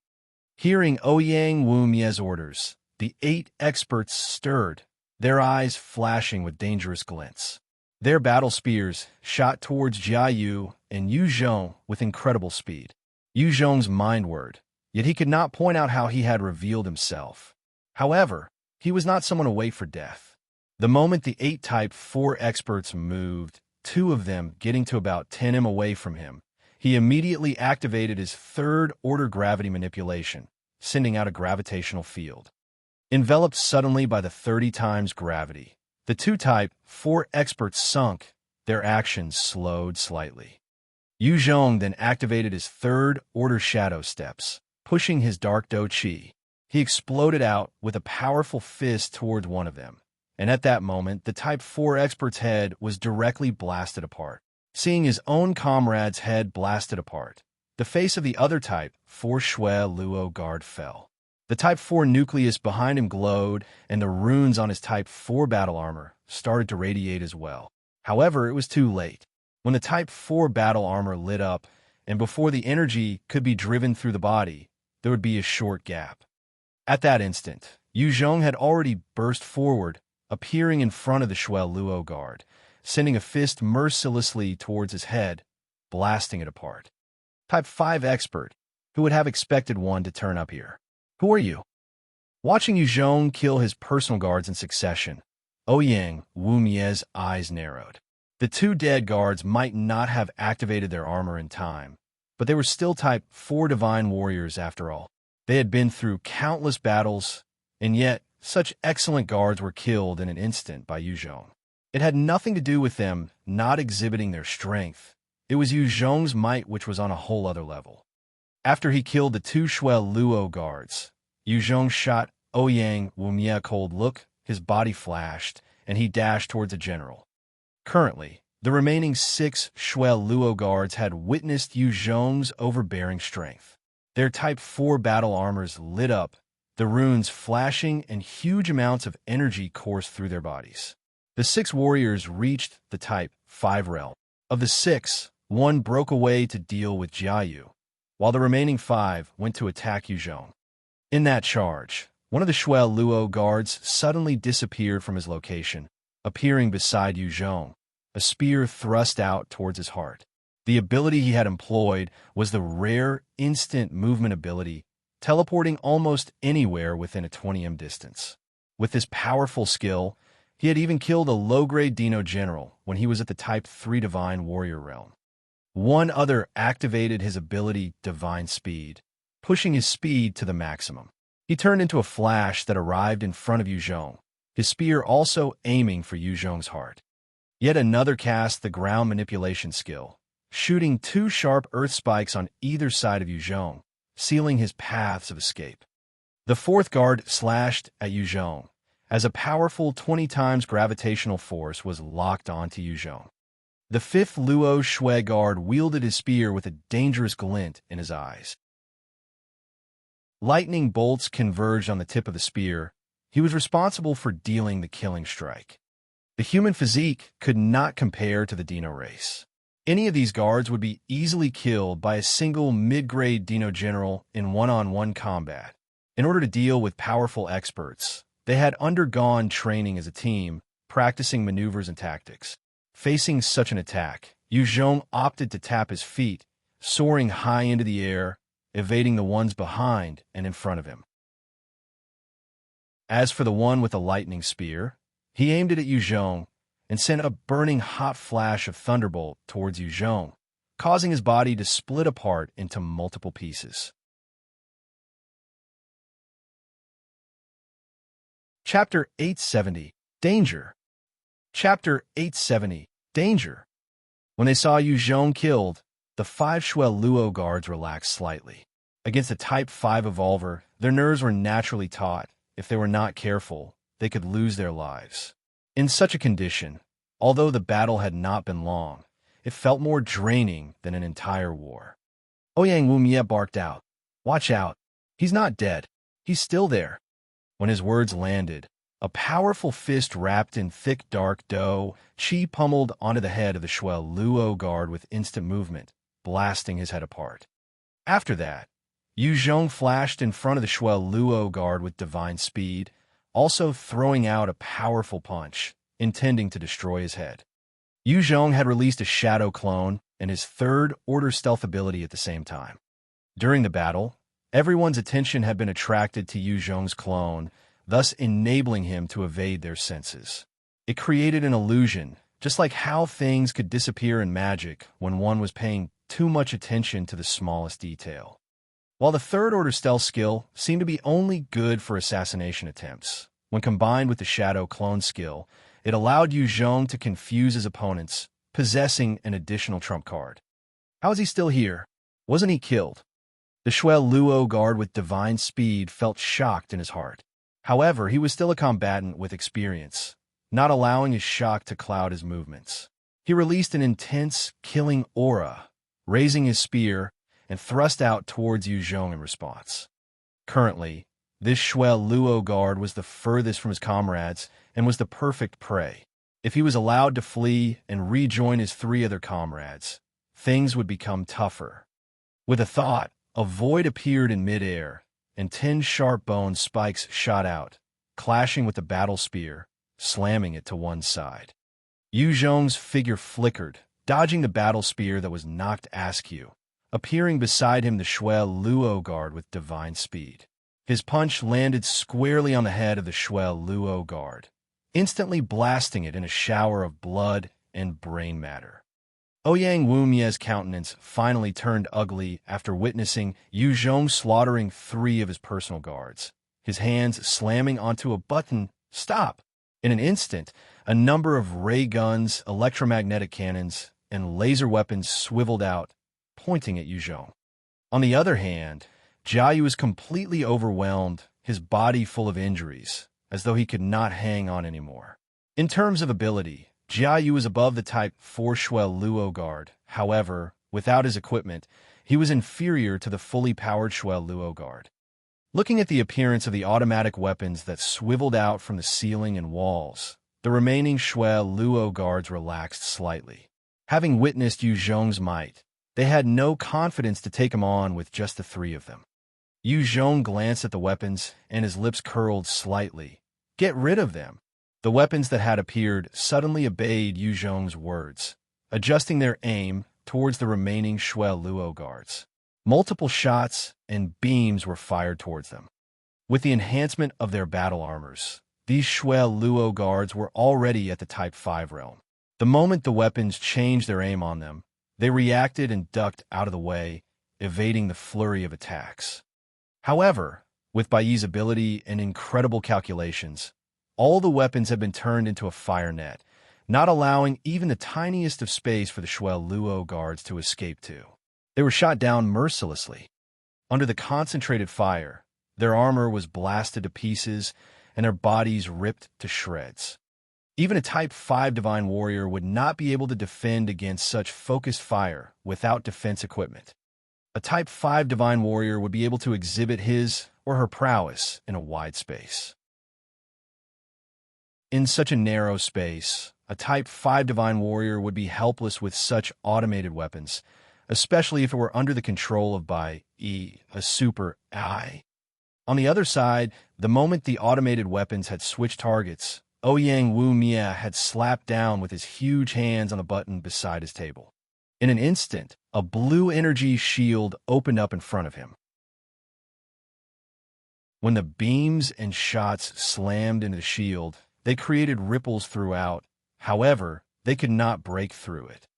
Ouyang Wumie stayed behind the shield, eyeing Yu Zhong with a hint of admiration, as though he did not mind the loss of his 8 Shuel Luo guards. Super A.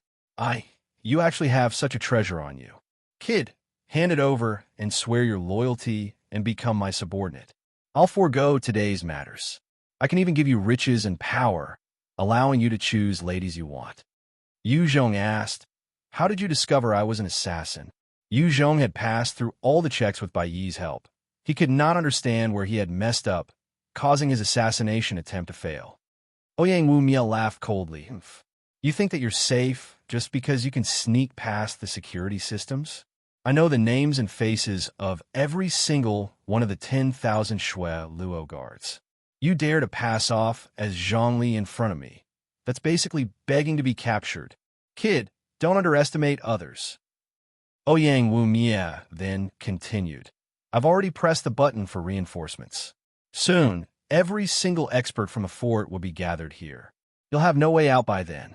Quick submit, otherwise you'll only face death. Yu Zhong also knew that it was a critical moment now. If the Shuel Luo guards were to reach, it would be hard for him to flee. He was only one person after all, whereas the enemy had an entire elite battalion of Type 3 Divine Warriors with Type 3 armor. Is that right? Break for me. Yu Zhong's eyes flashed viciously, and he summoned his 4th Order Devil Flame, his hands wrapped in the terrifying flames as they punched out at the energy shield. Chapter 871, Forceful Breakout. Chapter 871, Forceful Breakout. The 4th Order Devil Flames were incredibly tyrannical.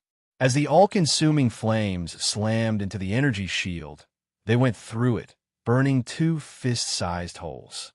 Ouyang Wumie looked on in shock, exclaiming in spite of himself, Impossible! The blue energy shield made use of the energy conversion technology. At the same time, the energy converter system within this room was equipped with 10 Type 4 mutant beast nuclei allowing the shield to resist even the assaults of a mid-grade Dino general for at least 20 minutes. Seeing Zhong burning through it, Ouyang Wumie was naturally taken aback. The Fourth Order Devil Flames are truly terrifying. Zhong eyed the two holes, his eyes filled with excitement. He had not expected his Devil Flames to go through so easily. The moment the two holes appeared, Zhong forced his way in, his eyes flashing with a resolute gaze, and he punched out towards Ouyang Wumie. Ouyang Wumie was an experienced combatant himself. Although he had used some other means of entering the Type 5 realm, he was truly a Type 5 warrior. Even without the Type 4 battle armor, his strength was terrifying. At the moment of life and death, Ouyang Wumie met Zhong's gaze with a vicious look of his own, his entire body glowing green. A powerful field of ice shards appeared out of midair, piercing towards Zhong as he retreated backward with a tap of his foot. Behind him, the wall opened up to reveal a tunnel leading to goodness knows where. Ouyang Wumie was an extremely careful person. Even if he had plenty of experts besides him, with tight security, he had left various means of escape for himself. The ice shards were formed from the terrifying ability of ice. If they were to strike the body, even a mid-grade Dino General would suffer. However, if Zhong were to dodge the strike, Ouyang Wumie would be able to escape through the tunnel. Waiting within this castle, when the other experts rushed over, Zhong would have to flee or be killed. Zhong's eyes flashed with a vicious light, his body covered with a thick layer of dark do qi and blazing devil flames. He did not dodge nor evade. Instead, he sent out punches to meet the incoming ice shards, shattering them. The ice shards that came hailing down on Zhong were melted by the devil flames surrounding Zhong. However, a few managed to get past the defense and pierced into his body. Currently, Zhong was equipped with an underarmor made out of the scales of a Type 5 Triceratops, and the ice shard that had managed to get past the flames were already melted halfway, thus shattering into bits when they slammed into the armor. The force dissipated across his body, negated by his third order body of steel, giving him a slightly uncomfortable feeling. Monster! Ouyang Wumie saw how Zhong was forcefully charging through his field of ice, and his eyes flashed with shock. The next moment, Zhong arrived in front of Ouyang Wumie, his intimidating and imposing figure sending out a punch towards his head. Ouyang Wumie could only bring up his right hand to block in front of his face. Zhong's fist was shrouded in the dark do qi, empowering his punch and causing a surge of force to burst out, slamming Ouyang Wumie's fist against his own face. Ouyang Wumie was sent slamming into the wall viciously, his entire nose bridge broken, blood flowing down his mouth. The moment Zhong got the upper hand, he dashed forwards and prepared to unleash a flurry of blows. Ouyang Wumie's head was slightly sprained from that blow, but even so, he did not stop resisting. With a thought, he summoned out more ice shards and formed a 2m thick ice wall in front of him. It was an ability that he had when he reached the Type 5 stage. Its defense was incredibly thick and could surpass the energy shields. Every special ability had their pros and cons. While ice-related abilities tend to be stronger in defense, Zhong's Devil Flame was weaker in defense, but stronger in offense.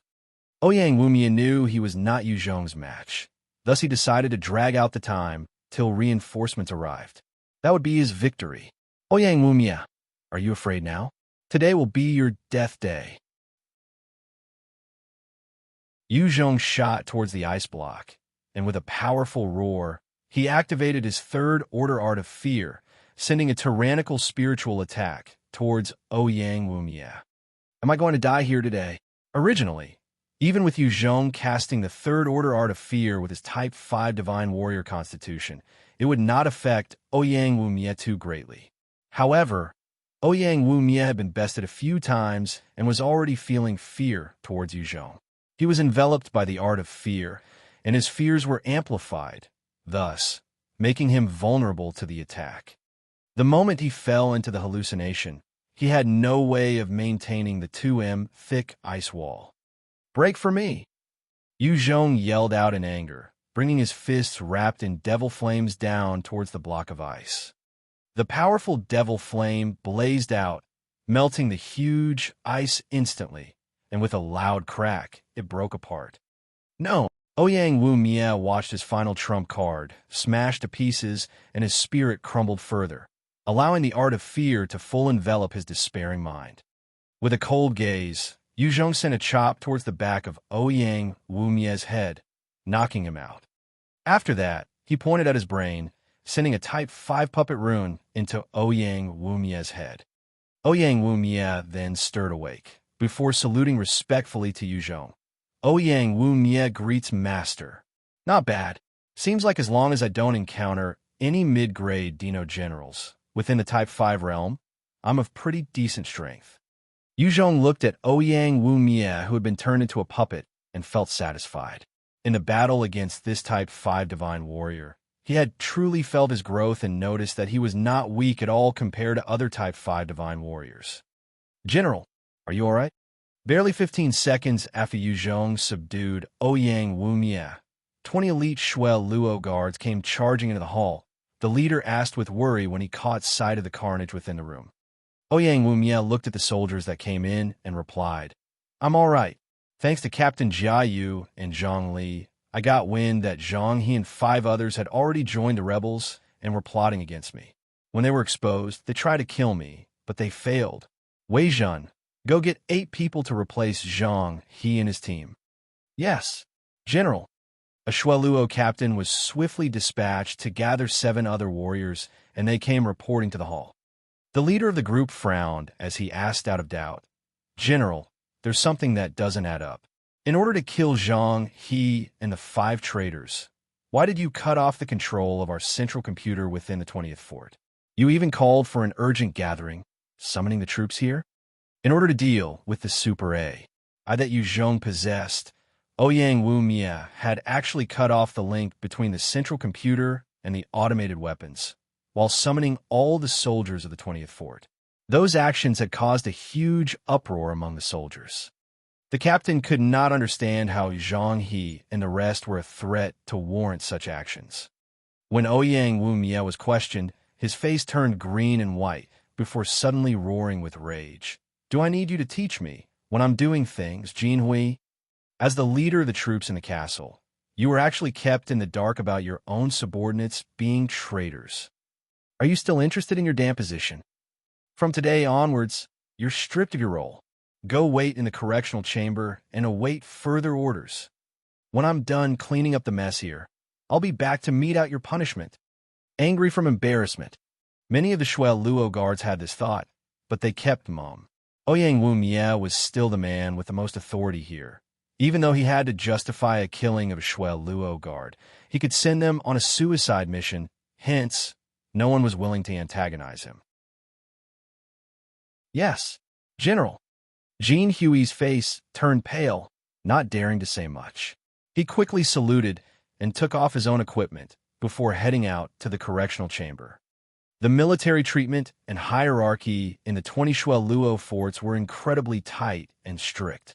If Jean Hui disobeyed, Ouyang Wu Mia had the option of declaring his insubordination as an excuse to have him killed.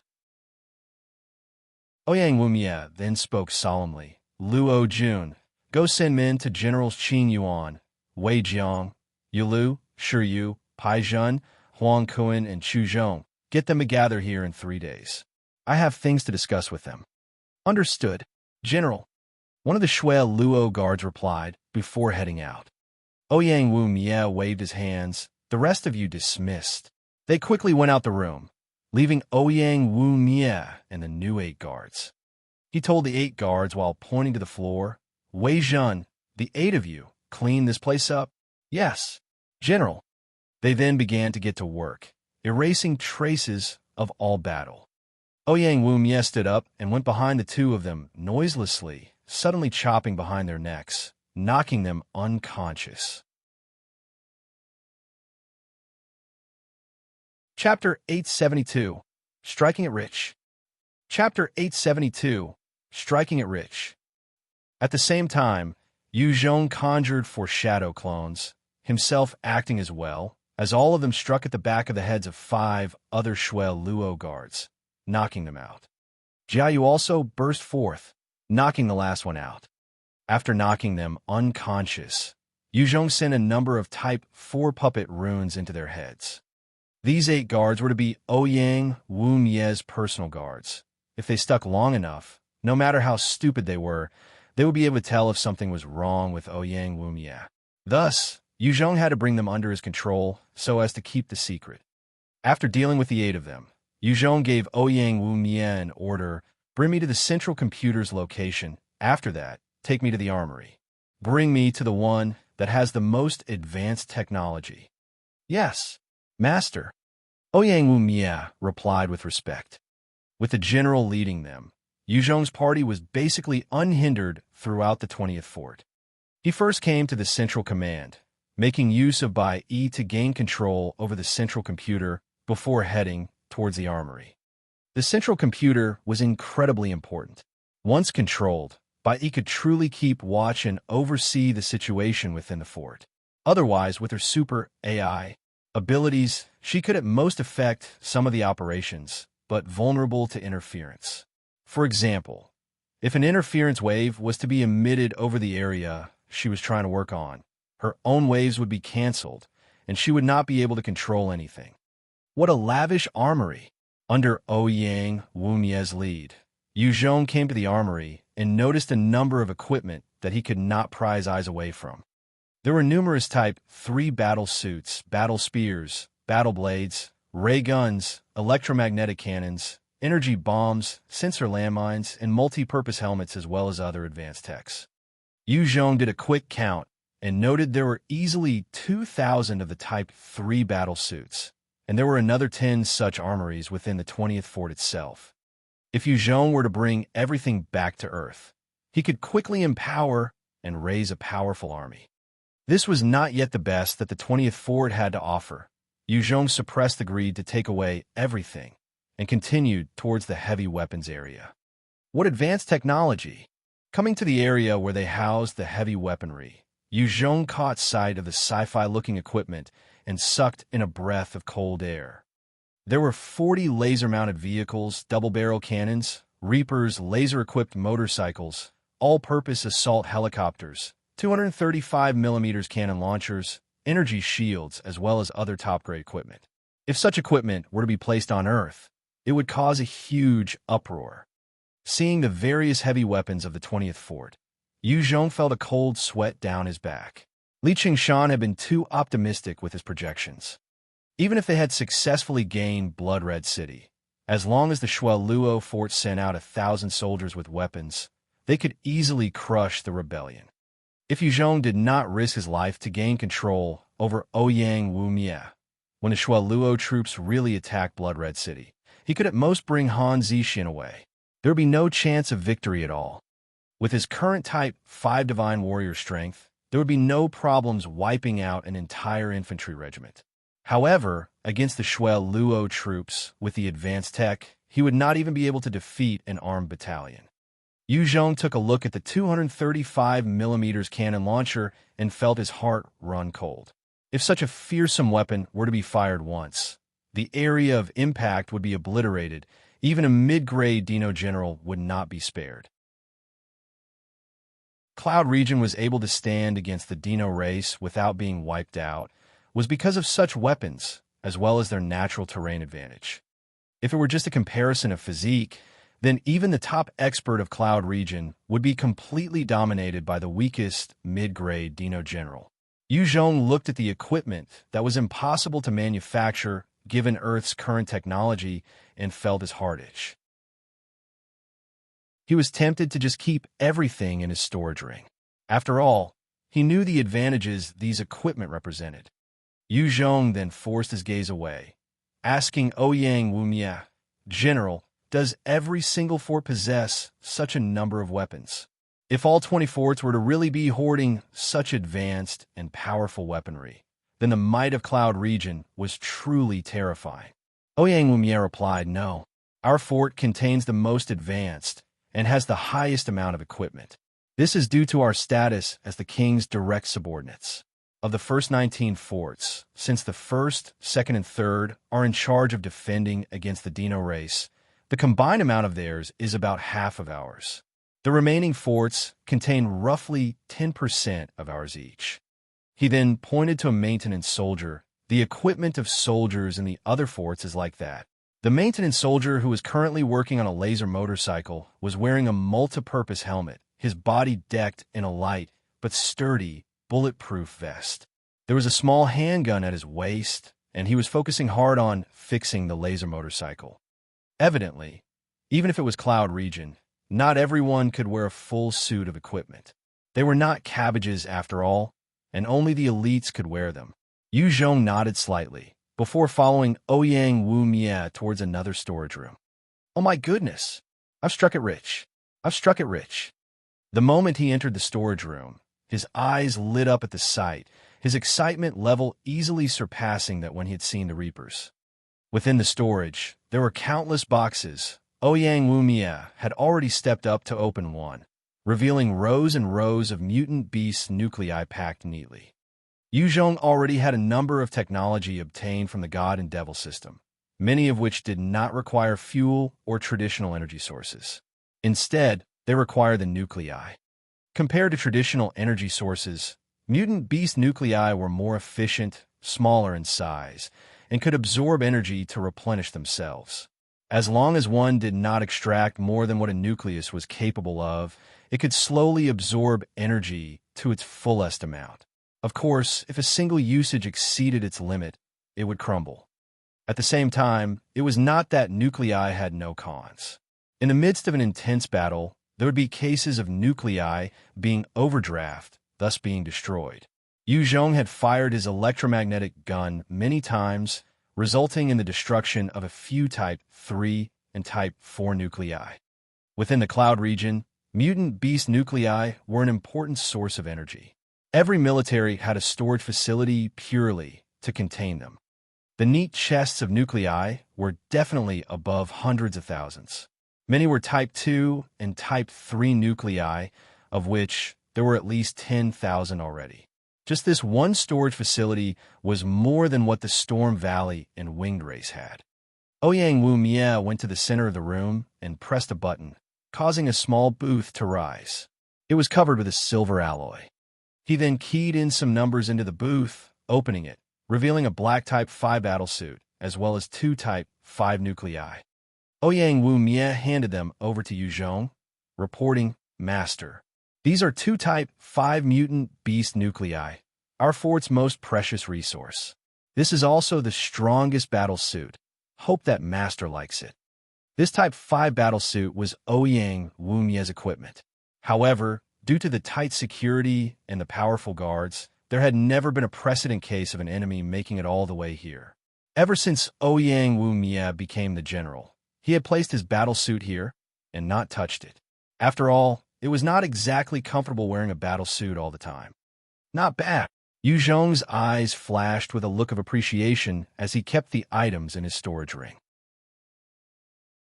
He had gotten 2 sets of Type 5 battlesuits from the Sun Alliance. However, they had suffered quite some damage during the battle with the mid-grade Dino generals. In fact, they were almost on the brink of breaking apart. This Type 5 battlesuit will allow Zhong to possess an additional trump card. With his current strength, adding on to the enhancements provided by the suit, his combat strength would likely reach an unfathomable level.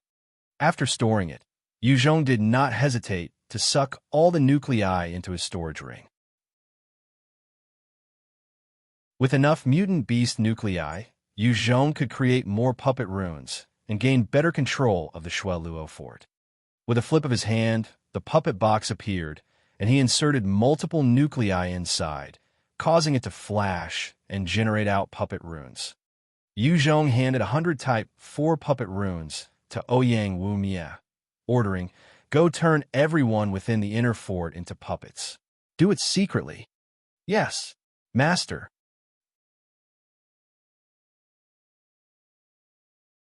Chapter 873, Control. Chapter 873, Control.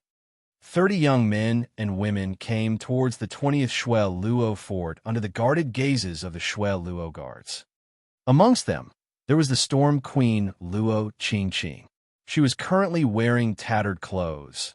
Her face and hands were smeared with some plant sap, giving her a yellowish hue, looking like a sallow and emaciated refugee.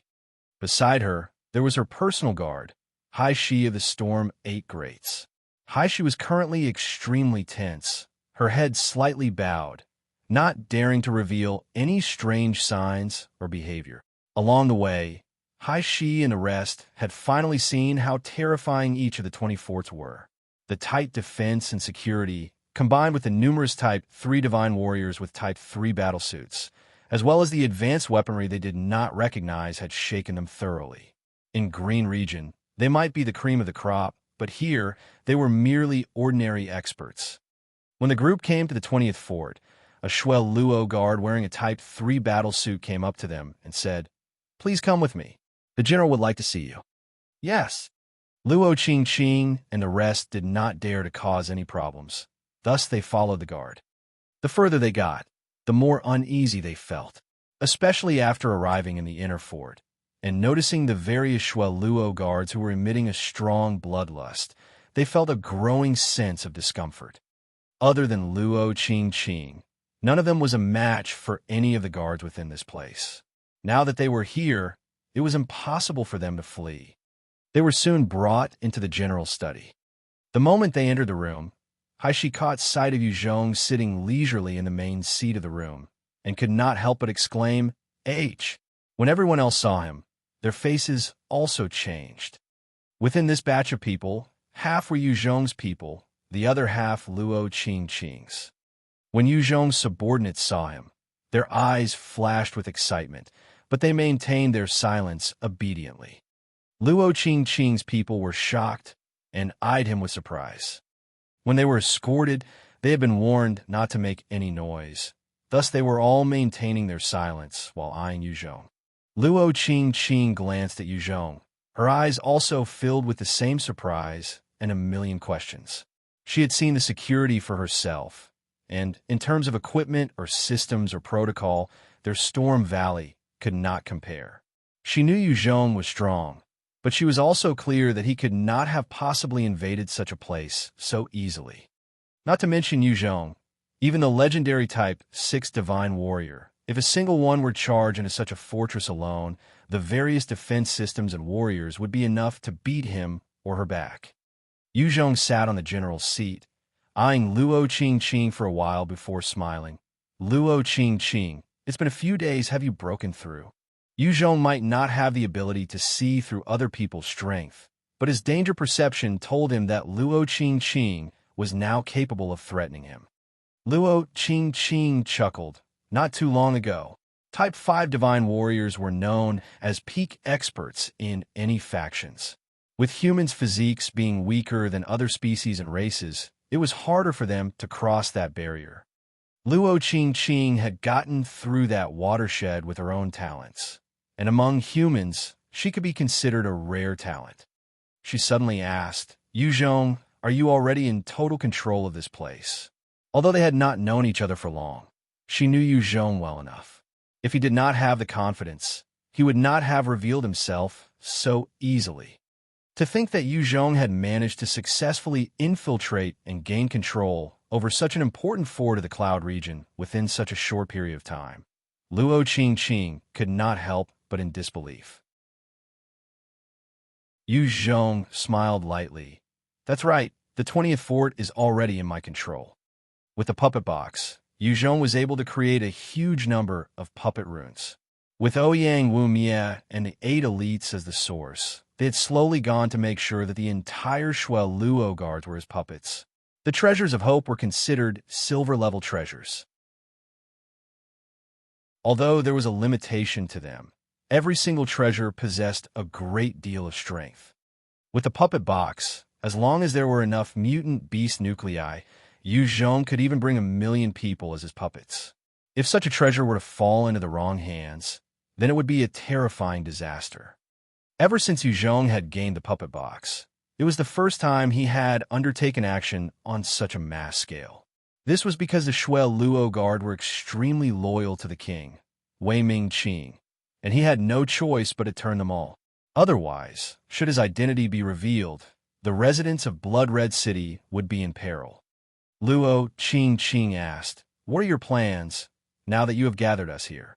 Yu Zhong's pupils narrowed. "I need you to help me control the troops of the other forts." After that, he began to outline his plan to Luo Qing. A day later, a 6 m long vehicle that looked similar to a jeep, its body gray in color, carved with mysterious runes, was traveling towards the 20th fort. The bottom of the vehicle had a Type 3 mutant beast nuclei inserted. For soldiers wearing Type 4 body suits stepped out, eyeing their surroundings warily. A burly, middle-aged man stepped out of the jeep as well, dressed in a smart, black military uniform. One Shuel Luo guard came up to him and spoke solemnly. "General Qing Yuan, please come with me." Qing Yuan nodded slightly and followed after the Shuel Luo guard towards the inner parts of the 20th fort. Qing Yuan asked him casually, "This time, General Ouyang Wu Mia had summoned us. Do you have any idea what's going on?" Ouyang Wu Mia had summoned all these generals without specifying a reason. Qing Yuan was feeling extremely suspicious. The Shuel Luo guard replied, "General, this subordinate does not know." Since he did not get an answer, he did not pry further. He did not expect the Shuel Luo guard to know anything in the first place. After all, this was just a rank-and-file soldier. He could not possibly know classified secrets. Under the lead of the Shuel Luo guard, Qing Yuan arrived at the hall together with his 4 guards. Inside the hall, the other generals of the other forts had already gathered, together with their guards. Ouyang Wu Mia stepped forwards with 2 of his guards. He smiled brightly as he approached. "Qing Yuan, you're finally here. What took you so long?" Qing Yuan chuckled back. "General Ouyang Wu Mia, wasn't the meeting for 11? It's only 9 now. I'm early in fact." "Ha ha." Ouyang Wu Mia laughed and got closer, pulling the distance between the mirror. At this moment, Ouyang Wu Mia suddenly acted, throwing a chop towards the back of Qing Yuan's head. Qing Yuan only had the combat ability of a Type 4 Divine Warrior and had not expected his comrade, Ouyang Wu Mia, to act against him. Therefore, he was knocked unconscious. "General!"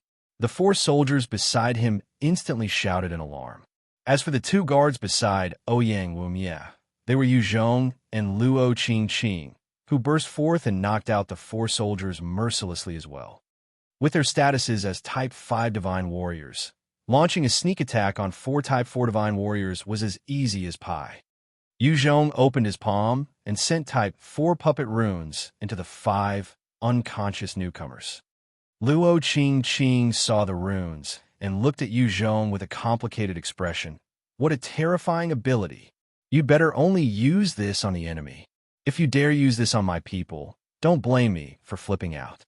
With such an ability to control a person's body and thoughts, anyone would be fearful after witnessing it. Luo Qing was also worried that Yu Zhong would use it on her subordinates. Yu Zhong chuckled. "Relax, I will not use this on innocent people. The way to distinguish if they're my puppets is simple. Puppets will have wooden eyes and no self-will. They're easy to recognize. Otherwise, I would not need you guys to help me already." The puppet runes were terrifying, and Yu Zhong did not wish to abuse the power of this treasure of hope. It was a principle and line that he would not cross. However, against his enemies, he had no qualms. Yu Zhong looked at Qing Yuan as he spoke. "The last one has been captured. Let us begin." Luo Qing nodded yes. Soon, Qing Yuan left the 20th fort, heading back to the 19th fort, followed by Luo Qing as well as 1,000 Shuel Luo guards. Qing Yuan immediately gave an order when he arrived back at his fort, summoning the various commanders. Within the command center, Qing Yuan commanded, "Convey my orders. We are to hand over all defense to the Shuel Luo guards and get everybody to prepare a day's worth of rations. We are to head towards the 20th fort."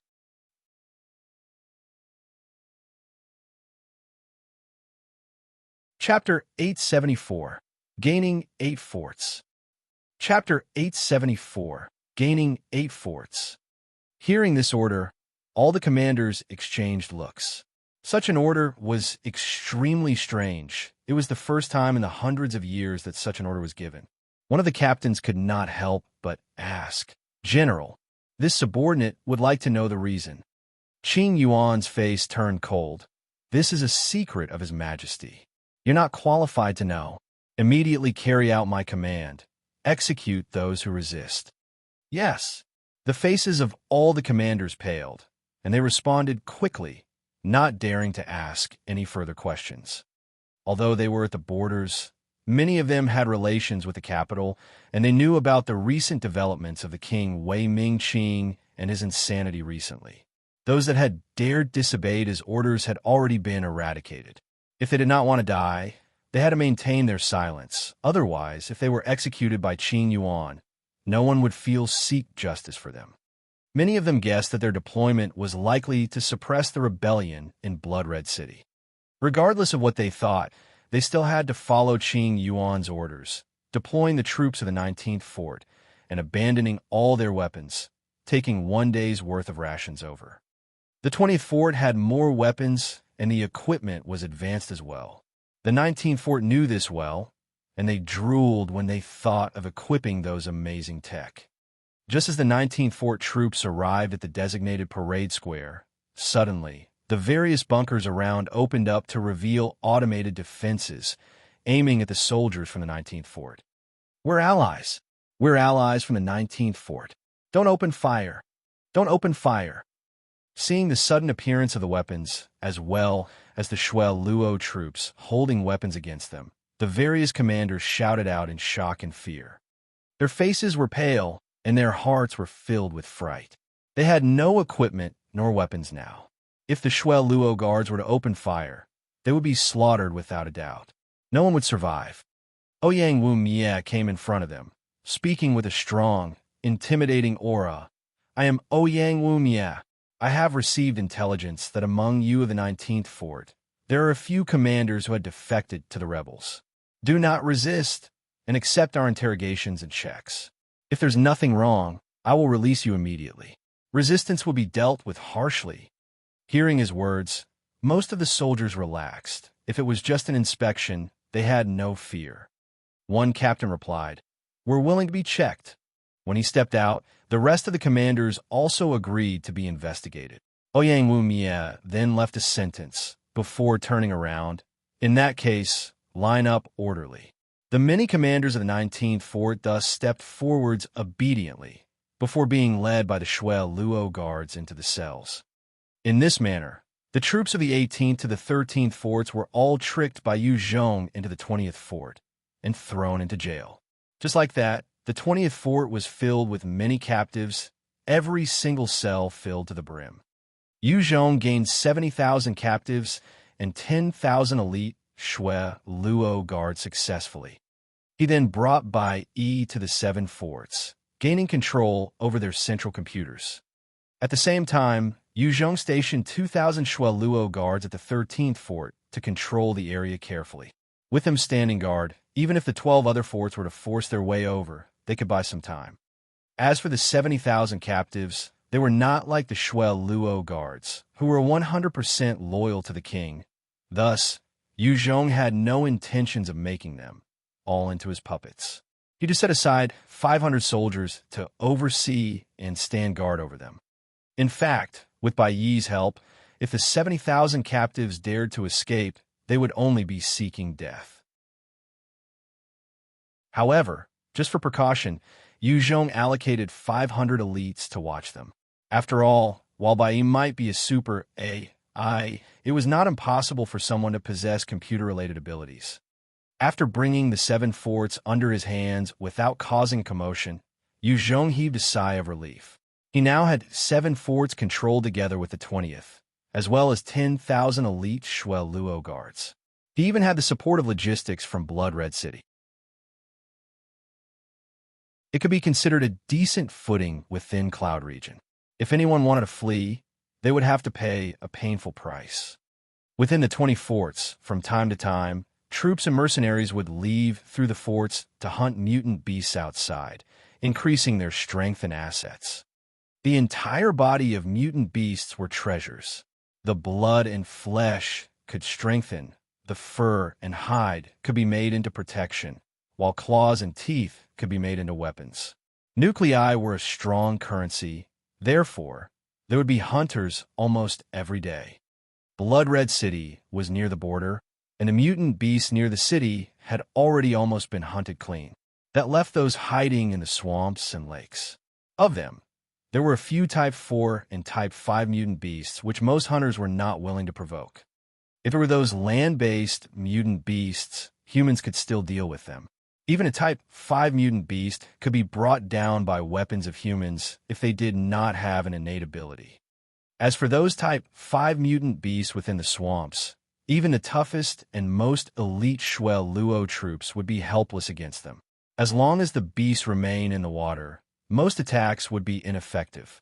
Furthermore, many of them had some form of toxin or poison. Their attacks could corrode the Type 3 battle suits. The moment a person was splashed with the tiniest bit, he or she would be corroded to death. The first, second, and third forts continued to defend their own turfs, not leaving easily. Therefore, there were still many mutant beasts in the mountains near them. Under such circumstances, the optimal hunting grounds would be mountain range nearby the 20th fort. On this day, a unit of 100 people wielding a number of mutant beast heads and formed an entire line. The leader of this troop was precisely Zhong's subordinate, Xiao Yun. Xiao Yun handed an electronic name card to one soldier at the gate. "Sir, this is our identity pass."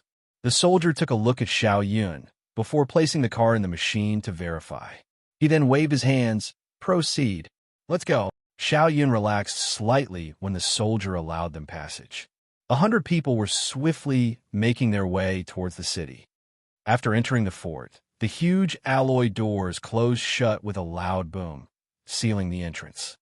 100 warriors wielding ray guns and electromagnetic cannons suddenly emerged from some covers, their weapons pointed at Xiao Yun and the rest. A number of defense systems were also activated, locked on Xiao Yun and his men. When Xiao Yun and his men saw this, their faces changed, but they did not make any sudden movements. Those weapons and firepower were enough to slaughter the whole lot of them. As long as the other side intended to, they would be killed instantly. A middle-aged man stepped out, his figure burly and muscular, wearing a Type 5 bodysuit. He was like a sharp sword that was unsheathed, as he walked towards Xiao Yun while eyeing them menacingly. There were 16 personal guards around that man, each of them wearing Type 4 bodysuits, eyeing the 100 mercenaries as though they were prey. Xiao Yun saluted the middle-aged man while speaking respectfully. "This general, we do not know how we might have offended you, but if we did, we apologize sincerely." The man spoke out coldly, emitting an intimidating might. "These few days, you people have been moving into Cloud Region under the guise of mercenaries, refugees, and other factions, numbering more than 3,000 people. Especially those mercenaries. Just because you have proper documents, you guys really think that you can saunter around so unbridled? Have we been discovered?" Xiao Yun muttered before he lifted his head in a neither servile nor overbearing manner, replying, "This general, my lord, does not think like that.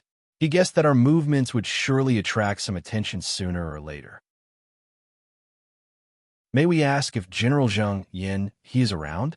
Our lord would like us to pass a message." The middle-aged man replied indifferently, "That is me. Speak." Xiao Yun immediately continued, "Our lord wants us to tell you, the 13th to 20th forts are already under his control. We hope that both sides can coexist peacefully. After all, we are all humans and should not engage in mutual slaughter." When Zhong Yin he heard this, his impassive face immediately fell as he lost his calm. He stared at Xiao Yun. "Who is your lord? Lu Yunfeng or Zhang Jinhe?" Due to the immoral actions of Wei Ming Qing, there were a number of rebel forces that had surfaced, especially Lu Yunfeng and Zhang Jinhe, two extremely powerful factions. The moment Zhong Yin he heard that 8 forts had fallen to someone else's hands, he immediately thought of those too. Xiao Yun replied, "Neither. Our lord is called Yu Zhong."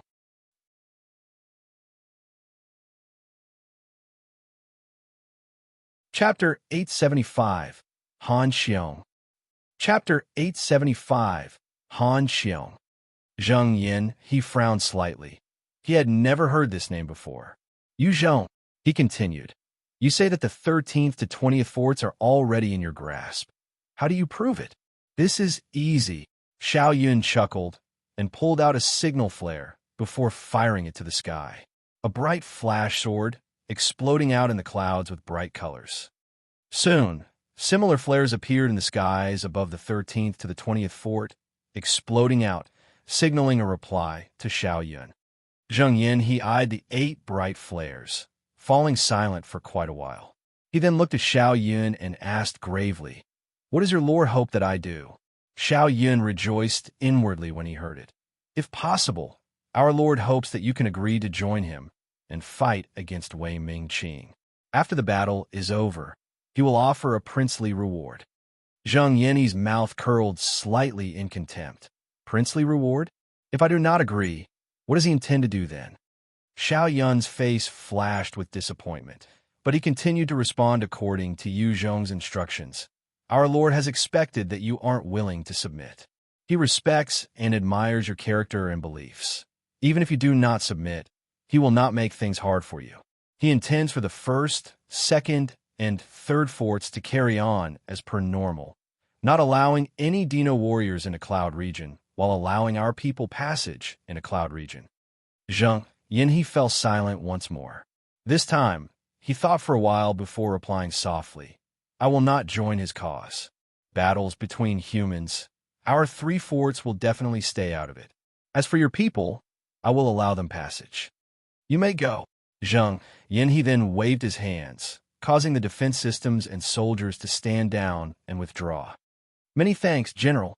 Let's go."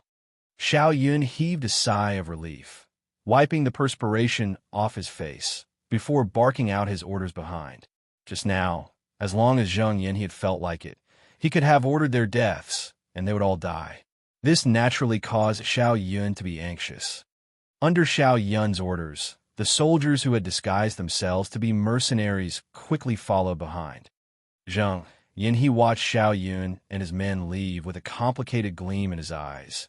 Seems like Cloud Region is not going to have peace for much longer. With Zhong Yin he's cooperation, Yu Zhong's transfer of his troops from outside to the city became a whole lot more convenient. A large number of soldiers were deployed from the storm battleship before assigned to the different forts to undergo training. The Shui Luo guards who had been controlled became the instructors, training the soldiers without stop every day. With the help of their training regime, the combat skills and physique of Yu Zhong's subordinates rose incredibly. When the rest of the generals of the other forts saw how Zhong Yin he was allowing such a large group in, while their supplies route was being controlled by Yu Zhong, they kept silent. They had no choice but to cooperate with Yu Zhong's influx of soldiers. On this day, as Yu Zhong was observing their training, Williana came up to him, decked in a black military uniform.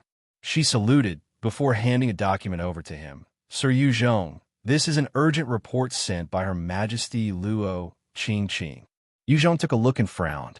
A blazing fire erupted from his palms, turning the document into ashes. He barked, "Han Qiong." Han Qiong swiftly came in, saluting him before reporting in, "Your subordinate is here." During this period of training, Han Qiong, this former idol, had already thoroughly transformed into a proper soldier. With large amounts of blood honey and the corpses of the blood-sucking bees, she had already metamorphosed into a Type 2 divine warrior. Yu Zhong eyed her and said, "Take 500 Shui Luo guards and 300 Falcon soldiers to the west. I want you to defeat the Evergreen City's troops and safely escort the refugees into Blood Red City. There are 2,000 soldiers over there. Do you have the confidence to crush them?" A resolute look flashed past her eyes as she replied, "I will complete my mission." Yu Zhong was satisfied and said, "Go." Han Qiong was one of the subordinates that Yu Zhong was extremely satisfied with.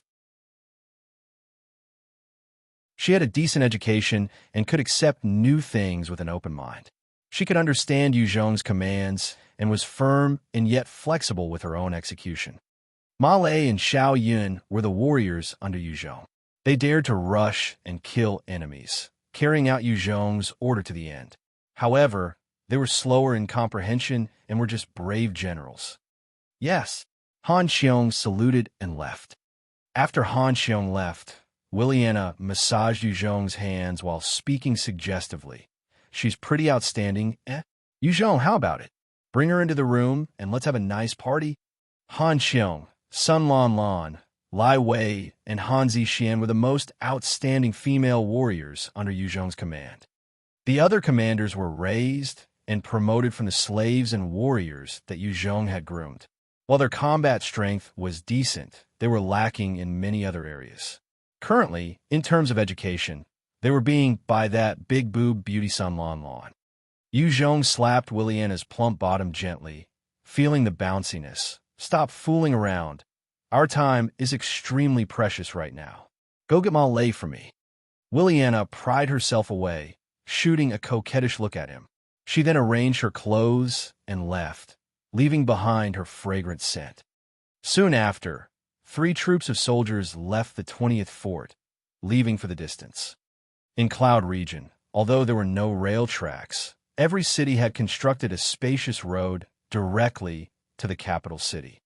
Following the broad passage, the capital could send out its numerous mechanized troops to quell any rebellion in any city.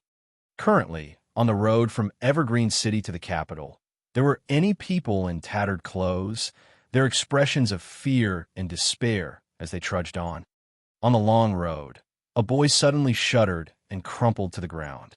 A soldier on an enhanced motorcycle came up, lashing out with a whip, striking the boy viciously as he cussed. Shit! Get up, stupid beast! The boy's clothes were ripped open, as long, bloody marks appeared on his skin. He struggled in pain before he stopped moving entirely. The soldier frowned slightly and pointed to 2 strong men, ordering, "He's dead. The 2 of you, come over, toss him to one side." The 2 burly men did not dare disobey. They walked over obediently, grabbing the corpse of the boy and tossed it aside. This little hiccup did not even cause a ripple among the people, as everyone continued forward numbly. The refugees were all lacking nutrients, their bodies were weak. This long journey was basically hell for them. From time to time, some would fall to the ground, never to stand again. Those who fell in the middle would be trampled to a meat pulp by the rest behind. One soldier complained, "Damn it, this mission is damn fucking annoying. If not for this senior would be enjoying Lil Tao Hong's ass right now at the fragrant pavilion." Another soldier mocked him. "Little Tao Hong's expensive. How are you able to afford to play with her?" The first soldier continued to boast. "But of course, this senior's big rod is enough to let her have a taste of heaven."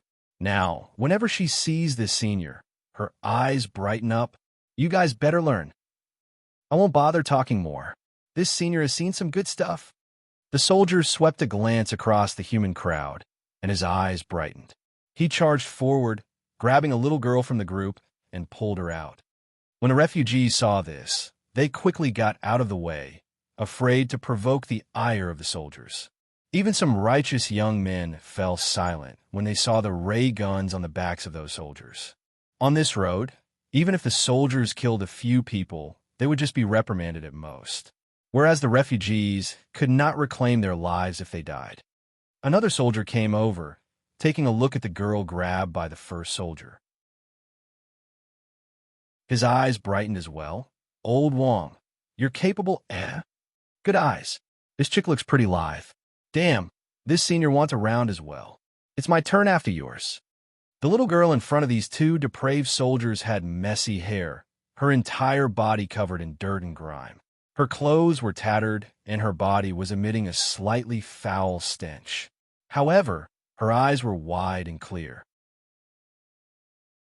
At the same time, beneath the dirt, her features were exquisite, and upon close inspection, one can tell that she was a little beauty. Lastly, she looked young, but her chest was already developing well, thus attracting the attention of those two sick devils. When the little girl was dragged out, she struggled frantically like an alarmed rabbit. However, no matter how she struggled, she had no way of escaping from the clutches of Old Zhong, a Type 2 divine warrior. The physique of people of Cloud Region was considerably stronger than other places.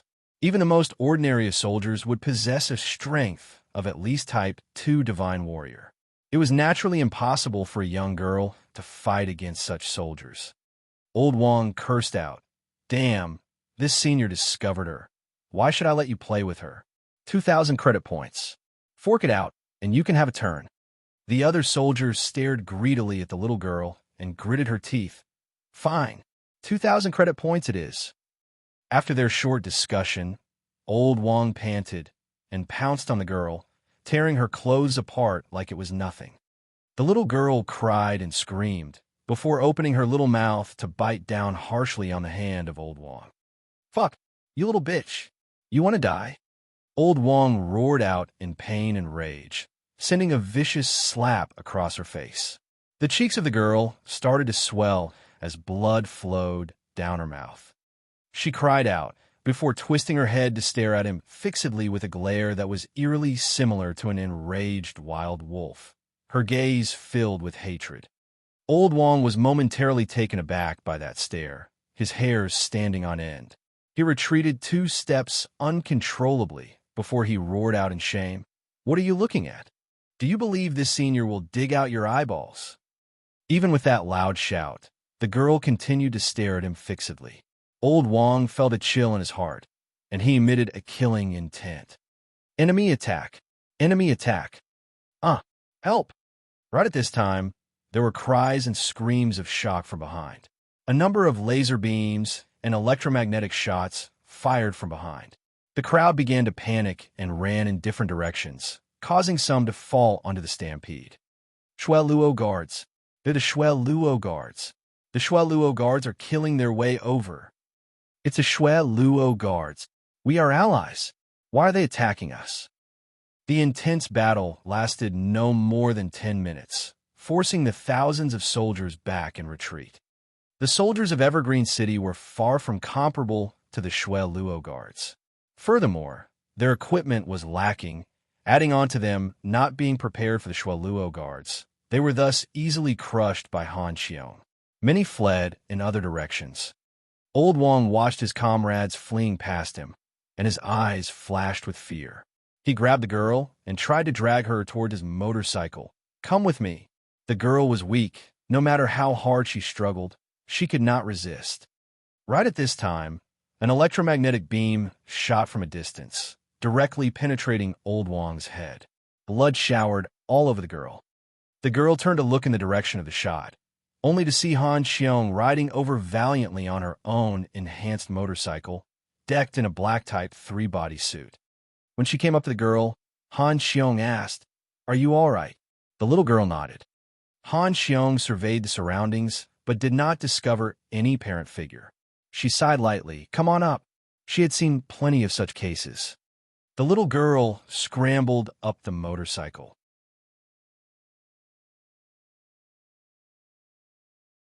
Chapter 876, Capital City. Chapter 876, Capital City. Han Qiong led 800 elite soldiers, with the Shui Luo guards in front, easily charging through the troops from Evergreen City.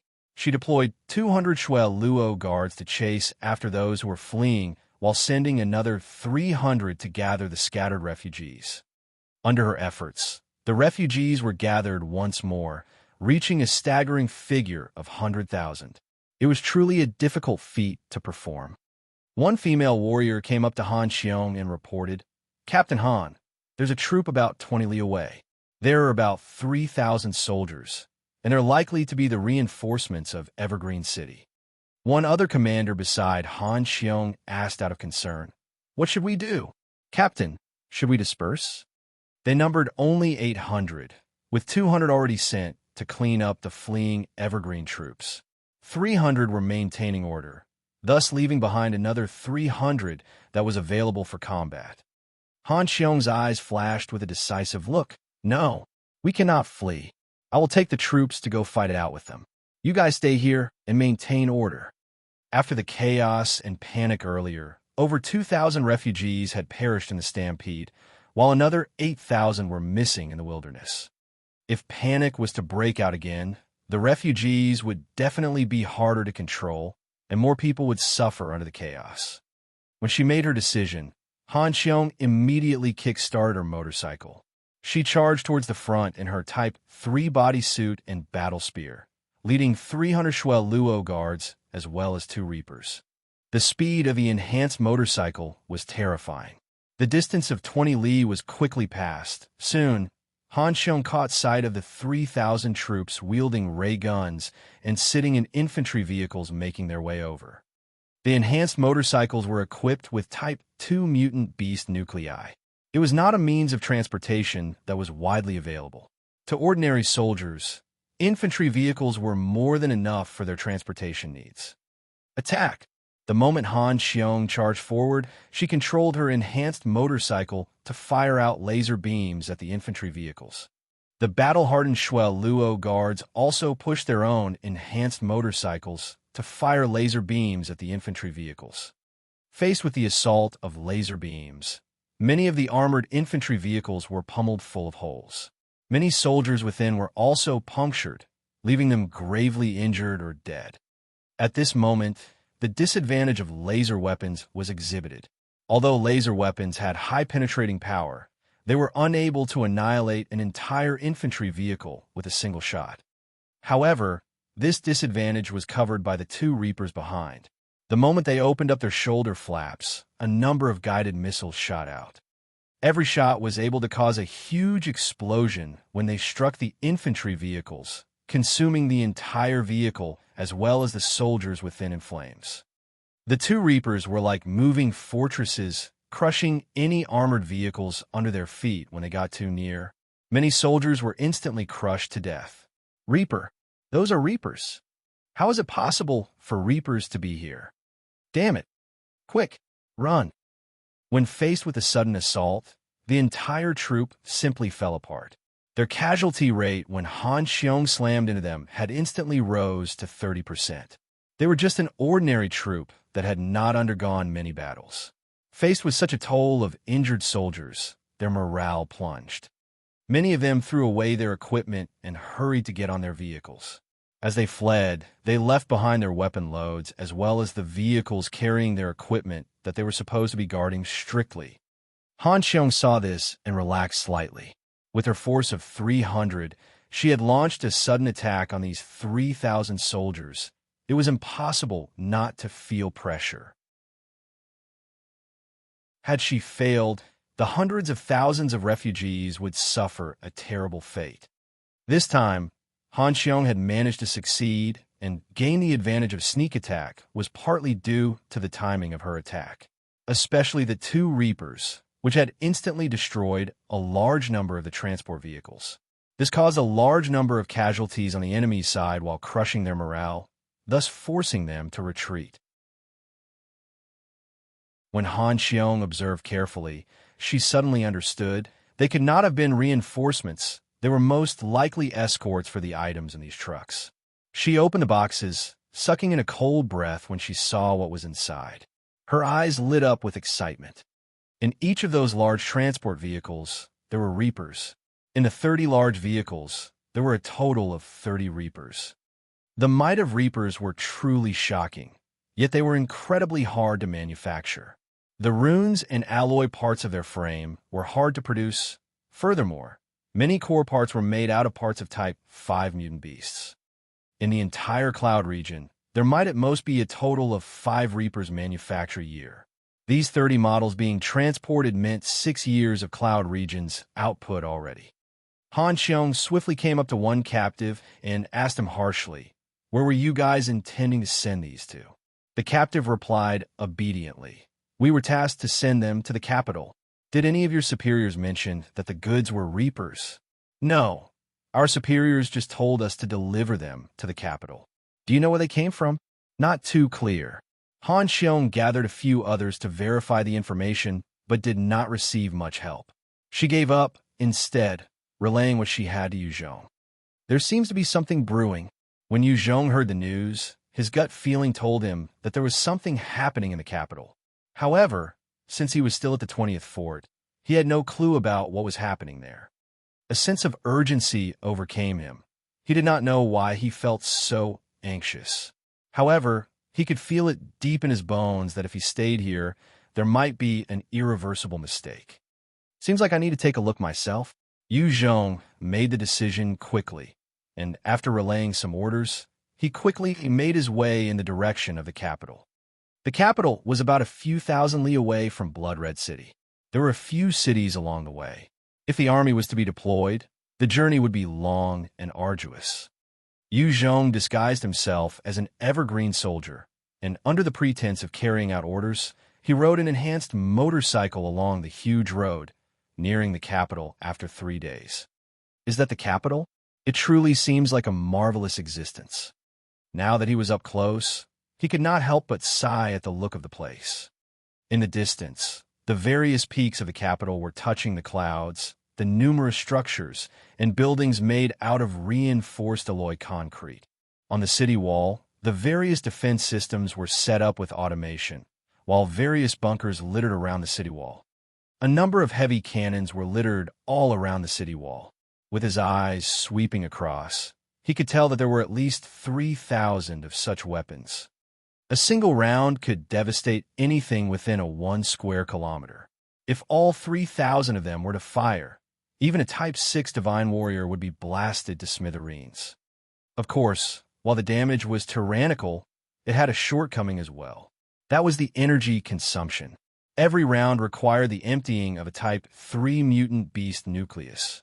At the same time, there was a limitation to the firing rate, 1 round per minute. If it was forced to fire out rapidly, then it would explode. The capital would not dare to risk such a move as well. Other than those energy cannons, there were bright, flashy laser weapons atop the city walls. The range of these laser weapons was about 5 kilometers. A single shot could pierce the body of a Type 5 Divine Warrior. The frightening thing was their numbers. There were at least hundreds of thousands of them. These were just one part of the arsenal. Within the city, there was even the Raytheon cannon that could kill even a Type 7 Divine Warrior instantly, as well as other powerful weapons. Because of these, Wei Ming-Qing dared to slaughter the refugees and make use of their blood honey to strengthen himself. As long as he gained the capital, then even if a 1,000,000-strong army were to attack before the nuclei of the capital ran out, it was nearly impossible for anyone to break through such a defense. Zhong eyed the capital and thought quietly. In order to attack the city, it's impossible to do so from the outside. I definitely have to sneak in there. Although he knew the only way in, he did not dare to make any rash moves. In these few days, under his careful observation, Zhong had assessed the place to be entirely sealed. People were allowed in, but not out. There had not been any exits out of the capital at all. Such a strange sight was already ringing alarm bells in his head.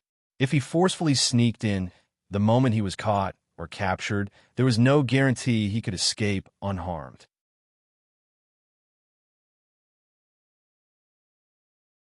Chapter 877. Phantom. Chapter 877. Phantom. Currently, the entire region around the capital city had somehow transformed into a desolate area. There were only buildings without any signs of human life. Within the inner regions, the upper-class society resided, whereas the area outside the capital was for the poor and homeless.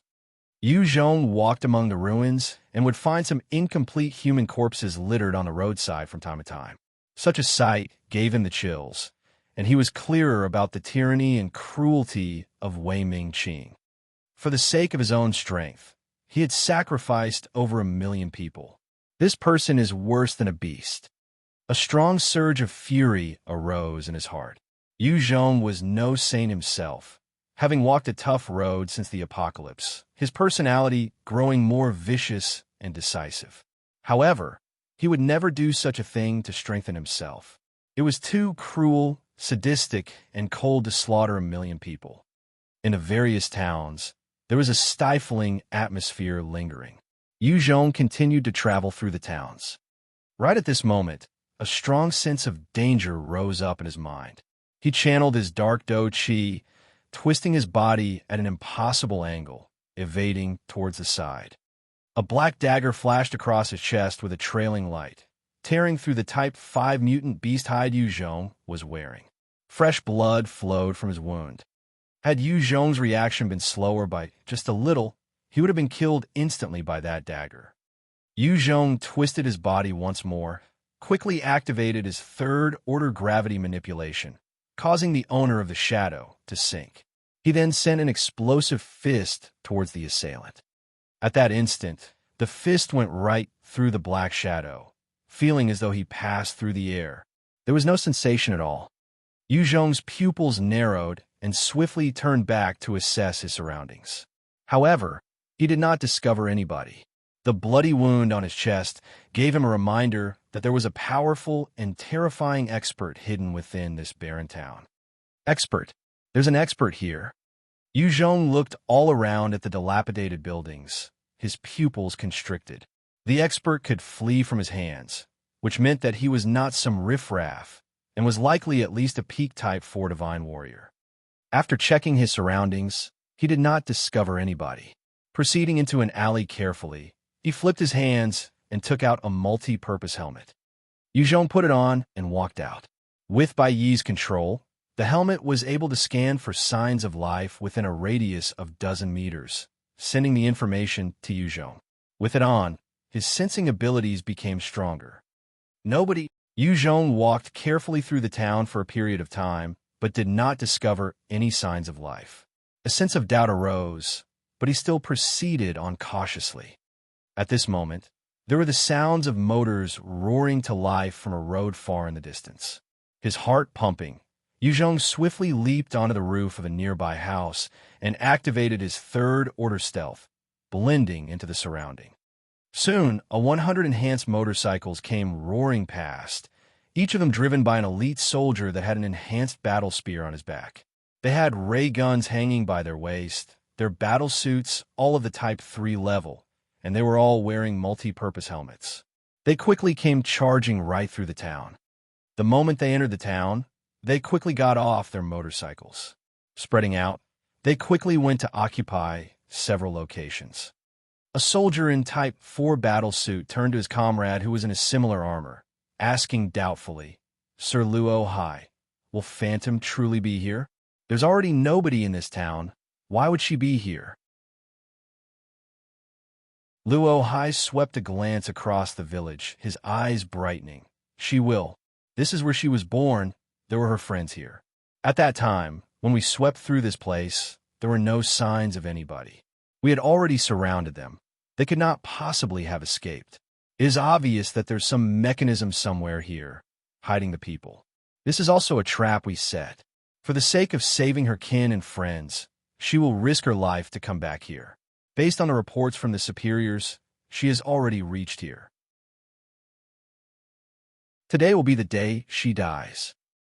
Luo Hai turned to the soldier and chuckled. "That's right. We have over 100 brothers here. She's just merely a Type 4 assassin. As long as we discover her, she will definitely die." Suddenly, one soldier's countenance turned pale as he screamed out, "Number 3, Number 4, Number 5, Number 7, respond." Inside the village, a black shadow flitted about, her black dagger slicing through the air, directly drawing blood across the throats of 4 soldiers. Before the 4 soldiers could even respond, they slumped to the ground dead. Another 8 soldiers quickly made their way over. When they saw the corpses of their 4 comrades, one quickly pulled out his communication device. "Number 3, 4, 5, and 7 are dead." The faces of Luo Hai and the other soldier turned dark. In a split second, they had 4 dead soldiers. It was practically a slap in their faces. When the report was over, the dark phantom suddenly shot out from an alley, the black dagger in her hands easily slashing across the throats of 3 other soldiers, before she disappeared into the darkness. 12 soldiers rushed over, their faces turning ugly at the sight of the corpses of their comrades. One soldier reported sullenly, "Number 16, 19, and 20 are dead." At this time, the phantom shot out from another ally, pouncing towards the back of one soldier like a shooting star. The dagger flashed across his throat, and she continued darting through the remaining 11 soldiers. In the span of a breath, the remaining 11 soldiers were all killed with a knife across their throats as they slumped noiselessly to the ground. Number 78, 77, and 56 are dead. Number 34 and 35 are dead. Seeing all the bad things happening, Luo Hai's expression was turning extremely bad. Within 10 minutes, he had already lost 20 men to the phantom. If things continued on like this, they would all be wiped out. Luo Hai fell silent for a moment before making an adjustment. "Convey my orders. Everyone is to form 20-man groups and head to the west." The elite soldiers quickly gathered within the town, forming 4 huge groups, and they proceeded carefully towards the west. The distance between the 4 groups was not too far apart, able to provide reinforcements or backup if necessary. As long as the phantom had no means of wiping out 20 men within a short time, they would be able to surround her. With the 70-odd elites in their battle suits, even a Type 5 expert might fall at their hands. Facing such a formation, Phantom had no way to make a move. The impasse continued for a while, before a sudden blast of an electromagnetic beam shot out from an alley onto the body of an elite soldier, piercing through him directly. The rest of the soldiers quickly ducked behind cover, firing at the direction of the electromagnetic beam. The crossfire of laser beams rained upon the broken-down homes, tearing through walls, causing large holes in the structures. As they opted for cover over the formation, Luo Hai and his troops continued westward, while Phantom opted to fire out a few beams from different alleys in a bid to impede them. Luo Hai and his men were still able to advance. Very quickly, the entire troop came to a short hill at the west of the town, and a few soldiers quickly stepped up to bury a few energy bombs into the ground. Luo Hai shouted loudly, "Phantom, I know you're here in the village. Just give it up. Otherwise, I'll detonate these bombs and bury everyone under here. I know your friends and kin are all hiding underneath this hill, right? Are you willing to watch them die?" A clear and bright voice resounded from the village, her tone dripping with venomous hatred. "Despicable! You actually dare to use innocent people to threaten me? Don't you feel ashamed of yourself?" Luo Hai's eyes flashed as he continued. "So what? Phantom, come on out. As long as you surrender, I will not hurt you nor your kin." Phantom's clear but enraged voice resounded once more. "Impossible. Wei Ming-Qing has already gone insane. So many innocent people have fallen at his hands. If I were to give up, my kin and friends will become his prey. All you scumbags who are still serving him, have you no morality nor ethics?" Luo Hai barked out furiously, "Shut up! How dare you speak about His Majesty like that? Those who have died are trash who cannot do anything for our country. They've received our protection, and yet aren't willing to sacrifice themselves for the country. His Majesty is just helping them realize their usefulness. His kindness and magnanimity can only be understood if you join us."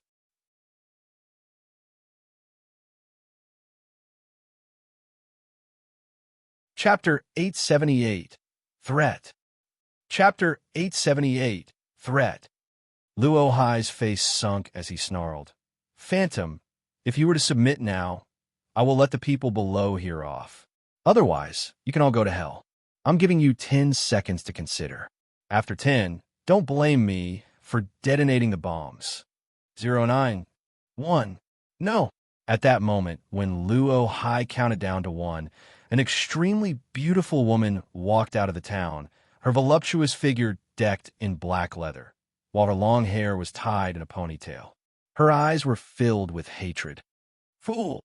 Luo Hai watched the woman walk out and sneered quietly in his heart before ordering, "Men, go capture her." Remember to inject the weakening serum.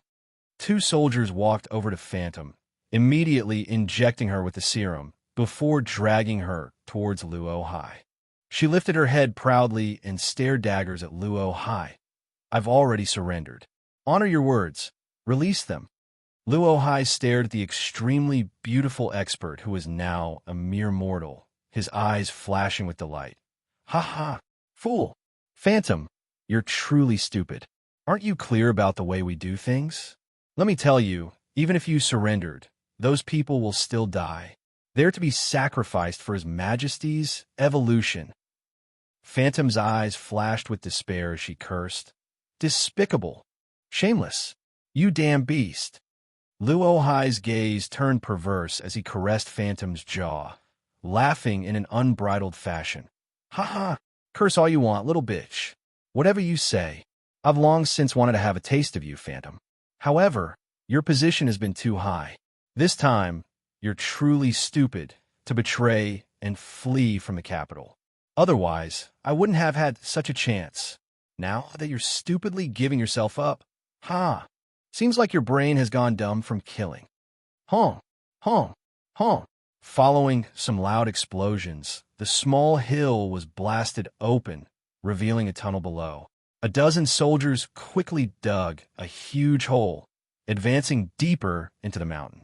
Soon, 200 refugees were driven out, their clothes tattered and their bodies emitting a stench. They looked at the soldiers with fear. Luo Hai hooked Phantom's chin. His eyes flashed with excitement and lust. Look, these are the people you were trying to protect. Phantom, you were a graceful swan high above the skies, never even looking me in the eye. My professions of love to you, you've ignored them. Do you know how mad you made me feel? Do you know how much I hated you? Phantom stared at Luo Hai, spitting out her saliva at his face. Hey, you pervert. Luo Hai reached out to wipe her saliva, while licking it in a disgusting fashion, his eyes mad with excitement. Ha ha, ha, you're still so proud, not even looking at me. Good, good. In a while, I will fuck you right in front of these people you swore to protect, and let them see your slutty side. After which, Luo Hai reached out and tore apart her clothes, revealing her fair skin. There was finally fear in Phantom's eyes. When she thought her impending fate being violated by Luo Hai, she was truly spooked. No, no. When the other soldiers saw this, their breaths turned ragged and their gazes fell upon her soft and fair skin, unable to tear their eyes away. Before Phantom had betrayed the capital, she was the trump card assassin of the palace. Her position was far above these elite soldiers. Not only did she possess a strength none of them did, her looks and figure made her the goddess-like persona to many of them. To think that this goddess would be stomped on right in front of them, their blood started to rush, and their breathing became panting. On one side, the villagers were all filled with despair. Their only protection had been captured, and their fate was worse than death. As everyone's eyes were on Luo Hai and Phantom, behind them, an indistinct figure appeared behind one soldier. The figure had just brushed past the soldier, and a bloody gash appeared on his neck, as fresh blood splattered out, and he slumped down noiselessly dead. When over 30 soldiers had fallen, some of the refugees caught sight of the corpse falling strangely. Their hearts were filled with fear and hope at the same time. What was that? Zhong's speed had already surpassed the sound barrier. Adding on to his third-order stealth ability, he could confuse people's perception, and most ordinary people could not see him. However, these soldiers were all elite after all. When Zhong killed his 40th soldier, one soldier finally discovered something wrong, and he roared, "Enemy!" He had just screamed out when his head was slashed open by Zhong, and blood splattered upwards into the sky. The cries of the soldier had attracted the attention of his comrades in an instant. They quickly channeled the power of their Type 3 battle suits and quickly searched for Zhong's location. In response, Zhong activated his shadow steps, darting through the human crowd, slicing off the heads of the soldiers one by one. No one could even withstand his strikes. "Who are you?" Luo Hai's tossed Phantom to one side, while channeling his Type 4 battlesuit's energy and thrust out with his battle spear towards Zhong. The other two warriors beside Luo Hai also activated their Type 4 battlesuit, their combat strength reaching the peak of the Type 4 realm, pouncing towards Zhong. Zhong's body flickered, and 7 clones appeared, dashing towards 7 different directions. They attacked simultaneously, killing all 7 in an instant. After the Shadow Clone technique was raised to the 3rd order stage, Zhong could split into 9 clones at one go. While the clones could not compare to Zhong, they had a decent attacking might. The only weakness was that they would dissipate in a single strike. Having dealt with the final 7 soldiers, Zhong then dashed towards Luo Hai and the other two.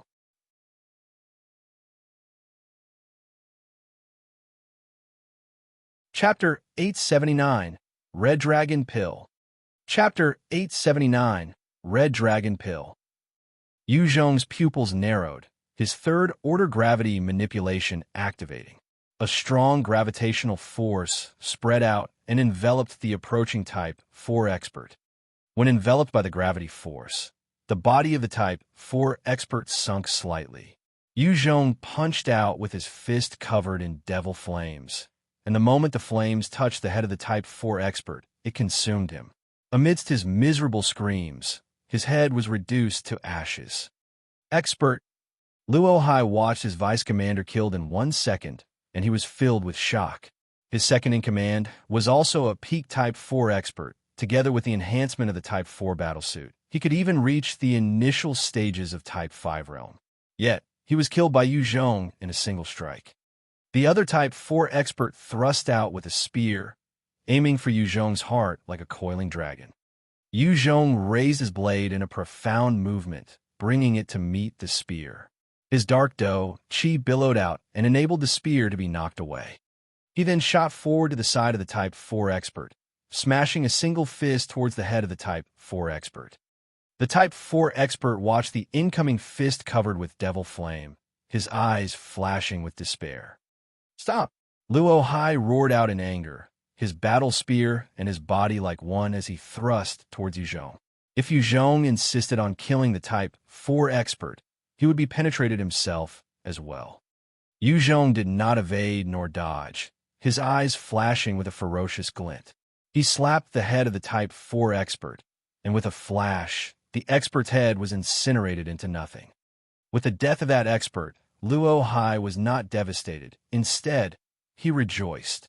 With his spear, no matter how strong Zhong was, he could not possibly dodge it. A void appeared in midair, and a dozen bone spikes shot out suddenly, slamming into Luo Hai's spear. White Bone's eyes shone with a ferocious glint as it jumped out from a void. Ever since Zhong evolved to a Type 5 Divine Warrior, his Summon Skeleton skill had also reached the 3rd order. Currently, White Bone's structure was shimmering with a black, metallic luster, its bones dark and menacing. The aura it was emitting was incredibly oppressive and terrifying. The moment it jumped out, White Bones dashed towards Luo Hai in a gust of wind, a number of sharp bone spikes sticking out of its body. "Shit!" Luo Hai's face fell. However, he was still an expert, almost reaching the Type 5 Divine Warrior stage. In this critical moment, the battle spear transformed into a whirl as it slammed the bone spikes away. White Bone's number of bone spikes was too many, some of them passing through the defense of Luo Hai. The bone spikes struck the Type 4 battlesuit, causing a number of scars and slashes. Luo Hai had just blocked the attack from White Bones when Zhong suddenly appeared behind him, his right fist bringing the red-hot devil flames towards his head. "Open!" An imminent sense of doom overcame Luo Hai, and his eyes flashed with fear when he suddenly roared out towards the sky. At that instant, a shockwave spread out from Luo Hai, forcing White Bones and Zhong back. Luo Hai's bloodshot eyes fixed on Zhong as he pulled out a pill and tossed it into his mouth. "Beast, you forced me. Today, everyone will die here." Phantom, who was still weakened on the ground, screamed out, "Red Dragon Pill. That's the Red Dragon Pill. Kill him quick. Otherwise, he's going to turn into a monster." White Bones waved its hands and sent out a number of bone spikes towards Luo Hai. Yu Zhong's figure darted as he pounced towards Luo Hai from behind. He did not have the habit of waiting for his enemy to power up. After Luo Hai swallowed the red dragon pill, his face contorted as his eyes turned red. The veins bulged out from his face, and his entire body seemed to be covered in a red hue. His body grew to 3M at one go, the claws on his hands extending. He looked truly like a monstrous freak. The Type 4 battle suit could adjust automatically to suit the user's size. After Luo Hai's body underwent changes, the armor also became enlarged. After the transformation, Luo Hai's eyes flashed, and with a tap of his foot, his entire figure disappeared from his location. He reappeared in front of White Bones, kicking out viciously at White Bones. With a loud crack, White Bones' chest caved in and shattered, as its entire frame was sent soaring towards the distance. A large number of bones that were even tougher than the holes of armor fell to the ground. Yu Zhong's eyes flashed as he made a swift assessment. Strong. His speed surpasses even a mid-grade Dino General. After sending White Bones flying with a single hit, Luo Hai let out a roar. His legs went taut and charged towards Yu Zhong, leaving 7 or 8 afterimages. Yu Zhong's eyes narrowed. He activated the third-order gravity manipulation, and a powerful gravitational force weighed down on Luo Hai. Enveloped by the gravitational force, Luo Hai's body sunk slightly.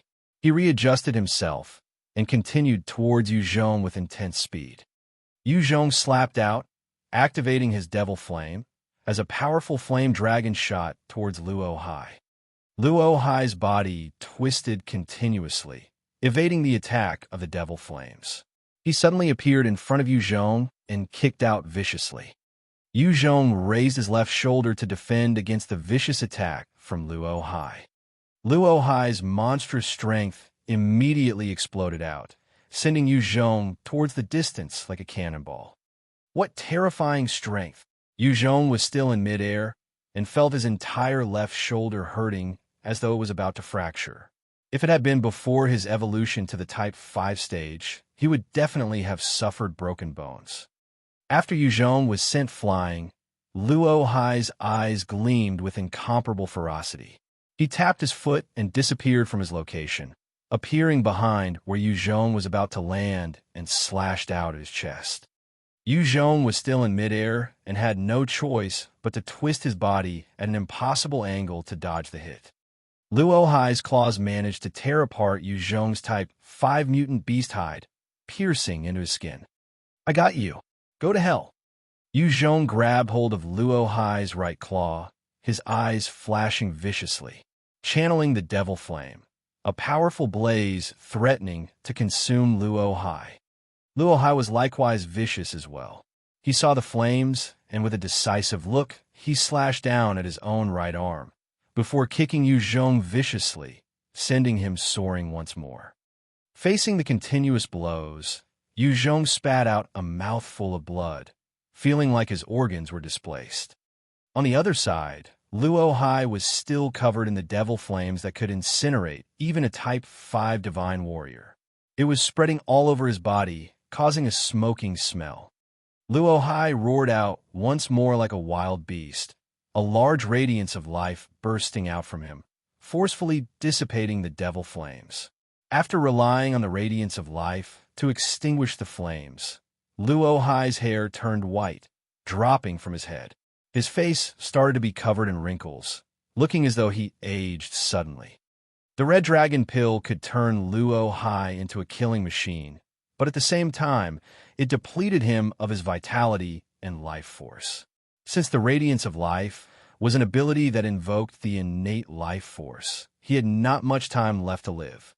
Luo Hai had barely managed to extinguish the devil flames when suddenly 10 sharp bone spikes pierced him from behind. They began twisting mercilessly, tearing his body to shreds as his innards splattered everywhere. A short distance away, White Bones came over, its bone spikes already retracted into its body.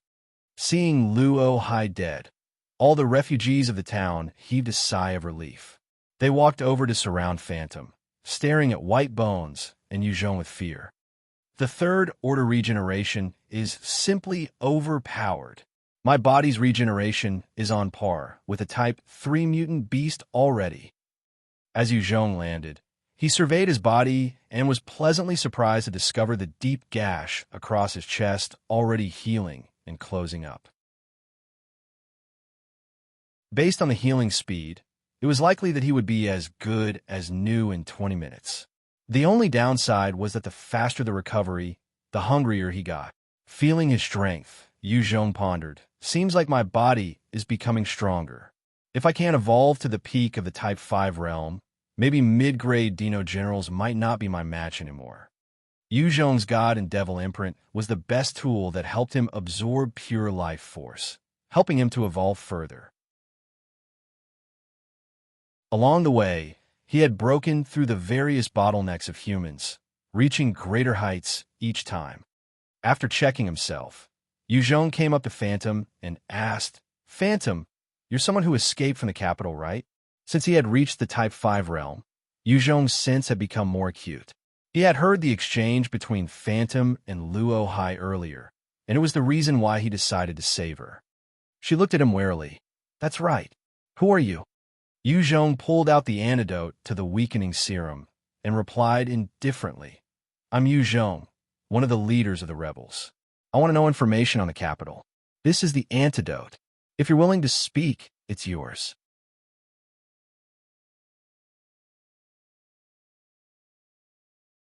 Chapter 880, Phantom Chase.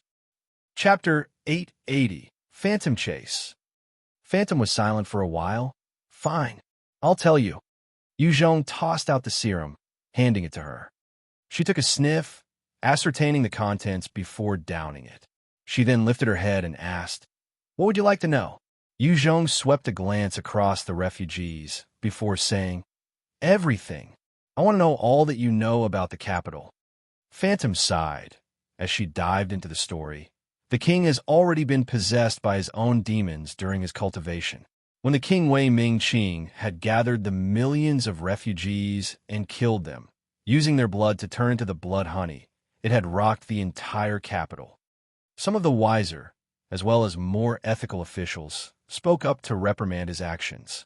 In the end, they were sentenced to be sacrificed to the blood-sucking bees as well, while their offsprings were banished to be slaves, handed out to Wei Ming-Qing's subordinates. When they saw that, no one else dared to question him anymore. Instead, they all took up an obedient pose, while behind the scenes, they began to act against him.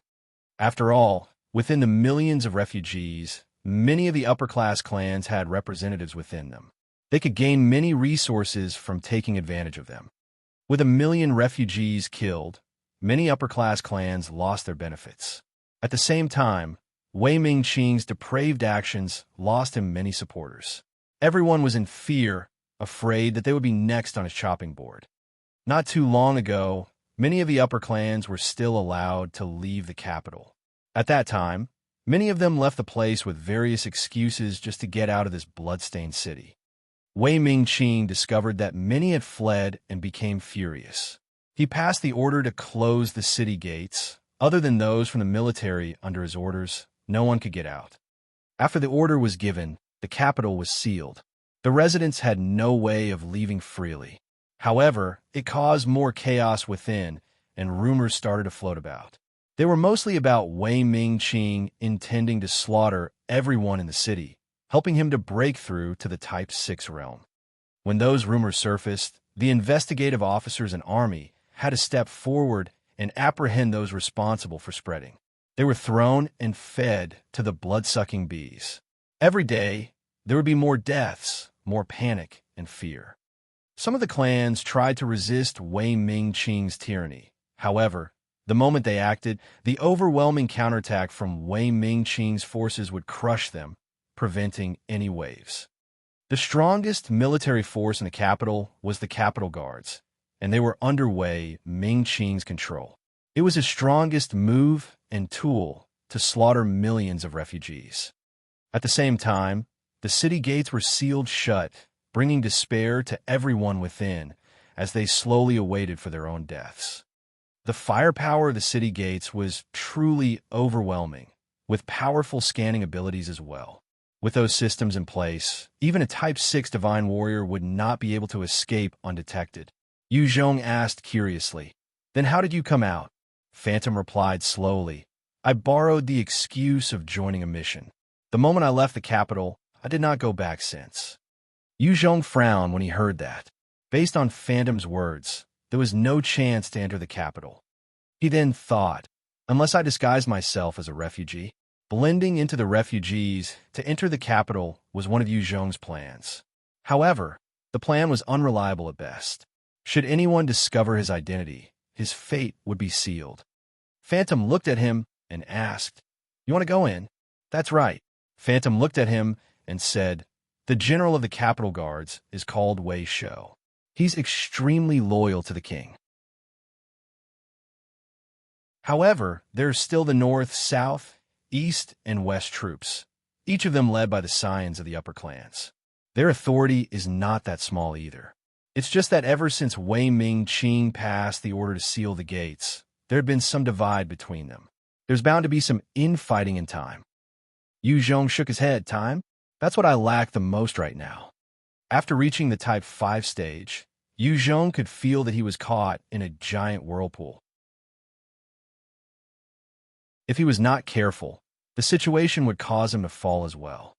Right at this time, 6 middle-aged men and women stepped out from the midst of the refugees, asking, "Phantom, what's our next move?" Phantom frowned and began to ponder. She was an expert assassin, having killed even a Type 5 expert before. However, she was used to operating alone and had no experience in leading groups. That was why she was at a loss. As Zhong was wrapped in his thoughts, the watch-like communication device on his right wrist vibrated. He opened it up, and the display revealed Han Qiong's face. She spoke, "Leader, our soldiers have already scouted Evergreen City, Greatwood City, and Yong City. Their troops are non-existent. I suggest that we deploy our troops to take down these 3 cities and bring them under us.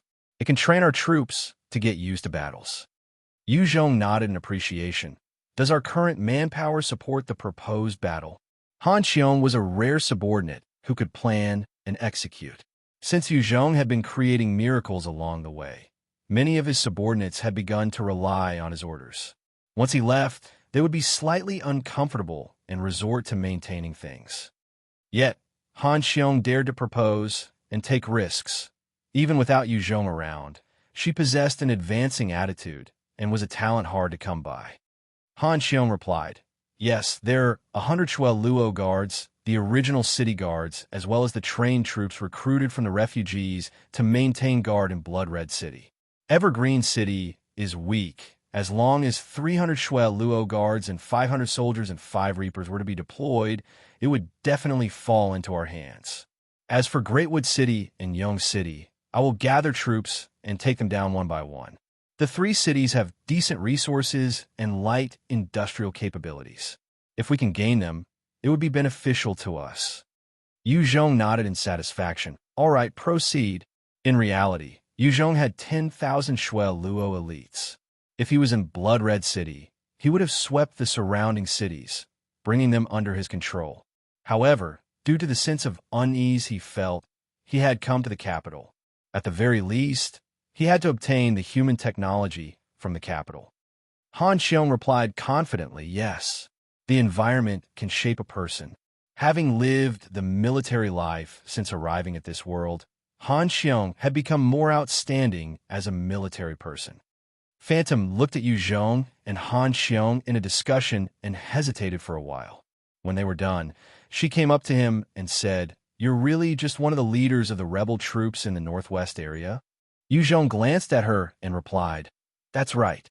She then asked carefully, "Is your faction very strong?" He laughed gently.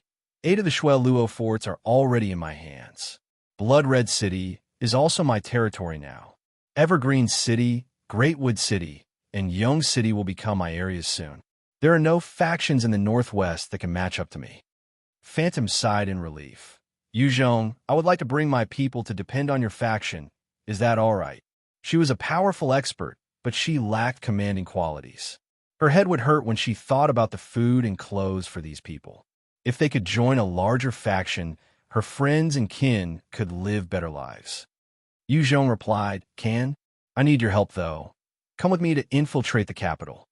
Phantom's power was strong and was familiar with the capital. If he could enlist her help, Zhong's infiltration would be easier by a huge margin. Phantom's face fell as she stammered. "No, the defense is too strong in the capital. Even refugees would be scanned many times to confirm their identities. It's impossible. I want to send my people towards the northwest." "You don't have to worry about your people." Zhong waved his hands, and 2 reapers, 4 large transport vehicles, and 2 large trucks appeared in front of everybody. Seeing the sudden appearance of this armored unit, all the villagers were shocked. Phantom stared and asked out of curiosity, "How did you do that?"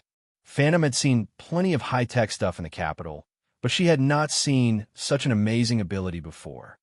Zhong barked at the 2 reapers, "Number 1, number 2, bow." The eyes of the 2 reapers flashed as they bowed. Zhong turned to look at Phantom. "They will be in charge of escorting your townsmen. Is this fine now? In terms of terrain battle and protection, their strength is a lot better than yours." Phantom was strong, but her strength was in assassination. In a frontal combat, she was not Zhong's match, nor a Reaper's. Zhong made a motion, and the 2 automatic trucks opened up, revealing a spacious living quarters. They will be more comfortable in the vehicles than walking. I've also prepared some food for them. As long as you agree, they can reach Blood Red City in comfort and safety. Phantom gritted her teeth. "What if I don't agree?" Zhong stared at Phantom, and his gaze swept across the various refugees, his voice turning incredibly cold. "It's incredibly important to me that I enter the capital."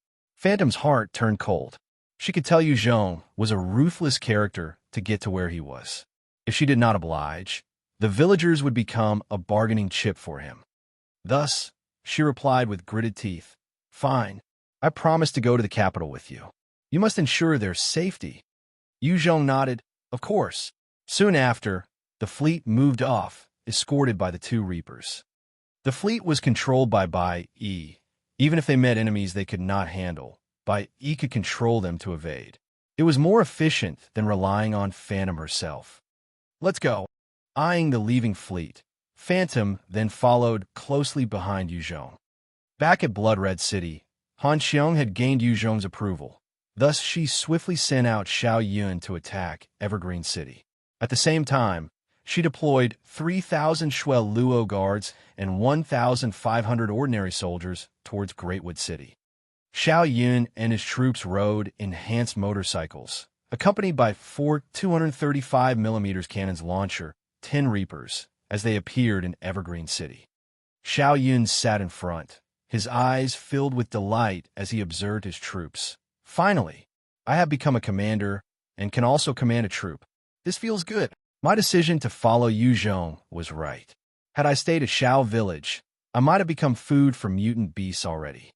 One vice commander came up to Xiao Yun and asked, "Commander, we've already reached Evergreen City. What's our next move?" Xiao Yun was slightly flustered as he ordered, "First, use the cannons to blast down the city walls. After that, send the 1st Battalion in." Xiao Yun was not of military background, nor did he have any prior experience. Such an order was given after a long thought process on how best to convey his orders clearly. Yes. With that, the 4 235mm cannons fired out at the city walls. Honk, honk, honk. Under Bai Yi's precise aim, the 4 235mm cannons punched holes into the city wall. Following the loud rumble of destruction, there were 4 large holes. The main purpose of each city wall was to prevent mutant hordes from coming, instead of other humans. Other than the 20 Shuel Luo forts, the capital was implemented energy shield technology of the various city walls. Charge! After the 4 rounds, the cannon launchers stopped firing, and the troops containing a mix of Shuel Luo guards and ordinary soldiers charged forwards under the protection of 5 reapers.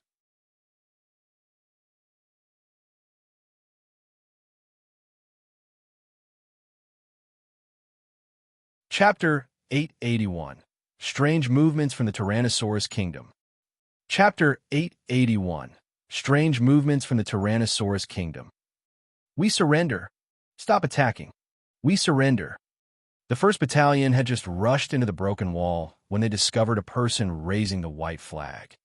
Behind the envoy, the various commanders and soldiers of Evergreen City stared in fear at the soldiers who had charged in. The envoy approached the commander of the 1st Battalion and explained, "There's no need to fight. The city lord has already fled. We're all surrendering." Evergreen City's forces were thus taken down easily like this. Although there was recruitment over the years, many of their morale was low and their equipment subpar.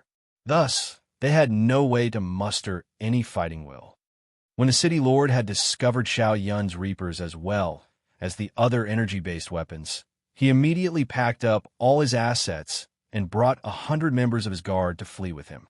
Without a leader, the rest of the people had no desire to swear loyalty to Wei Ming Qing. Thus, they submitted. Xiao Yun cursed upon hearing this. Fled. Damn bastard. I was still looking forward to a good fight. However, he still brought his troops in to begin taking over. On the other side, Han Qiong led 4,500 soldiers as they neared Greatwood City. Greatwood City's defenses put up more of a resistance when compared to Evergreen. However, under the assault of the 20 heavy cannon launchers and 20 reapers, they were easily crushed. After they defeated the resistance from Greatwood, Han Qiong swiftly took over and began delegating jobs. Roughly 5,000 kilometers away from the 20 forts, it was the location of the Tyrannosaurus Kingdom, the lifelong enemy of Cloud Region. The Dino warriors within this kingdom followed the evolution line of the Tyrannosaurus, giving them fearsome close combat abilities. A single weak Tyranno warrior had a half-step type 4 strength. When enraged, they could kill even a mid-grade Dino general from the Stegosaurus Kingdom. At the same time, the experts in the Tyrannosaurus Kingdom were rampant. There were already 7 experts with the type 6 strength, whereas the Stegosaurus Kingdom only had 1. Yet, while the Tyranno warriors dominated in power, they had a weakness, which was their numbers were low. In the entire kingdom, there were at most 300,000 citizens. The other was that they loved slaughter and seldom captured enemies. Thus far, the total number of slaves was at most about 600,000. Compared to the hundreds of thousands of soldiers from the Stegosaurus Kingdom, they were very much weaker. Because their numbers were low, each time they attacked the 20 forts, they had no choice but to retreat the moment their losses hit a certain threshold. In order to take down all 20 forts, it would take their entire kingdom, but even so, they had no sure victory. The converse was similar for the humans of Cloud Region. Should they wander too far, they would be killed by the elites of the Tyrannosaurus Kingdom. The Reapers had truly astonishing combat power, but in a one-on-one, a Type 6 Tyrannosaurus Dino warrior would destroy a Reaper in 5 seconds. At the same time, the night was not as favorable to humans. Even with the multi-purpose helmets, human warriors could not compare to what they could do in the day. Originally, there were little humans in the Tyrannosaurus Kingdom, be it in their vast expanse of forests or plains. Currently, there were the Stegosaurus Dino warriors with bone plates all over their bodies, the Pterosaur Dino warriors with wings, the large Diplodocus Dino warriors, the small but speedy Velociraptor Dino warriors, and various Dino warriors all gathered at the Tyrannosaurus Kingdom. Other than them, there are also the various branches and vassal races. Among them, there were even some winged race people. Shailene and her winged race was not the only winged people around. On this huge planet that was the Third World, there were other winged race people as well. There were many storage warehouses that were being built, and huge amounts of food, dried fruits, dried vegetables, and other resources were being transported in. The entire Tyrannosaurus Kingdom was turned into a huge army camp. Every day, there would be a large number of Dino warriors and their vassals rushing over, adding on to the entire force. Inside the center of the kingdom, there was a huge palace, and a throne sat in the middle of the room. The throne was inserted with a single Type 6 nucleus, 10 Type 5 nuclei, and countless runes were enraged on it. On the two sides of the throne, there were many Type 6 divine, warrior-level high-grade Dino generals, the total number reaching over 100. Each one of them was their own kings and lords of their factions or countries. However, they were sitting quietly right now, not daring to make any noise. This was because seated on the throne right now was the ruler of the Third World, who had been behind the scenes all this while the Tyrannosaurus Emperor, a peak Type 7 divine warrior. Unless more than 2/3 of the high-grade Dino generals worked together to attack the Emperor, any one of them would easily die in a single strike. Other than the immense power, this Tyrannosaurus Emperor was one out of 3 surviving ancestors from the previous Great War, a person held in high regard. A female Dino warrior with a voluptuous body and decent looks stepped forward, her body covered in green scales. She had a huge tail, and her claws were sharp. She reported, "Your Majesty, we are currently at 30% of our intended army size. It would take another 6 months for the rest of the forces to arrive." The movement of the army was a huge undertaking. Even if the speed of the Dino warriors were faster than humans, on this huge planet, it was not a simple thing to do. It was an impressive matter for the current force that had gathered here with haste, reaching 30% of their total force. From a shadow of the seat, an imposing voice rang out. "Ku Bao Shi, based on the past few times that we have clashed with the 24ths, do you think our current force is enough to contend against them?" The female Tyranno warrior had a glint in her eyes as she gave her suggestion. "Your Majesty, based on our current force, it is enough to storm the 24ths. However, we will have to pay a heavy price. We could choose to wait for the rest of our army, while sending the vassal forces first to wear down their strength. If all our forces are gathered, not only would it be easy to destroy the 24ths, we can take down the capital in one shot and gain the entire Cloud region, eliminating the last stand for the humans." Eradicating the last stand of the humans had always been the wish of the Tyrannosaurus kingdom.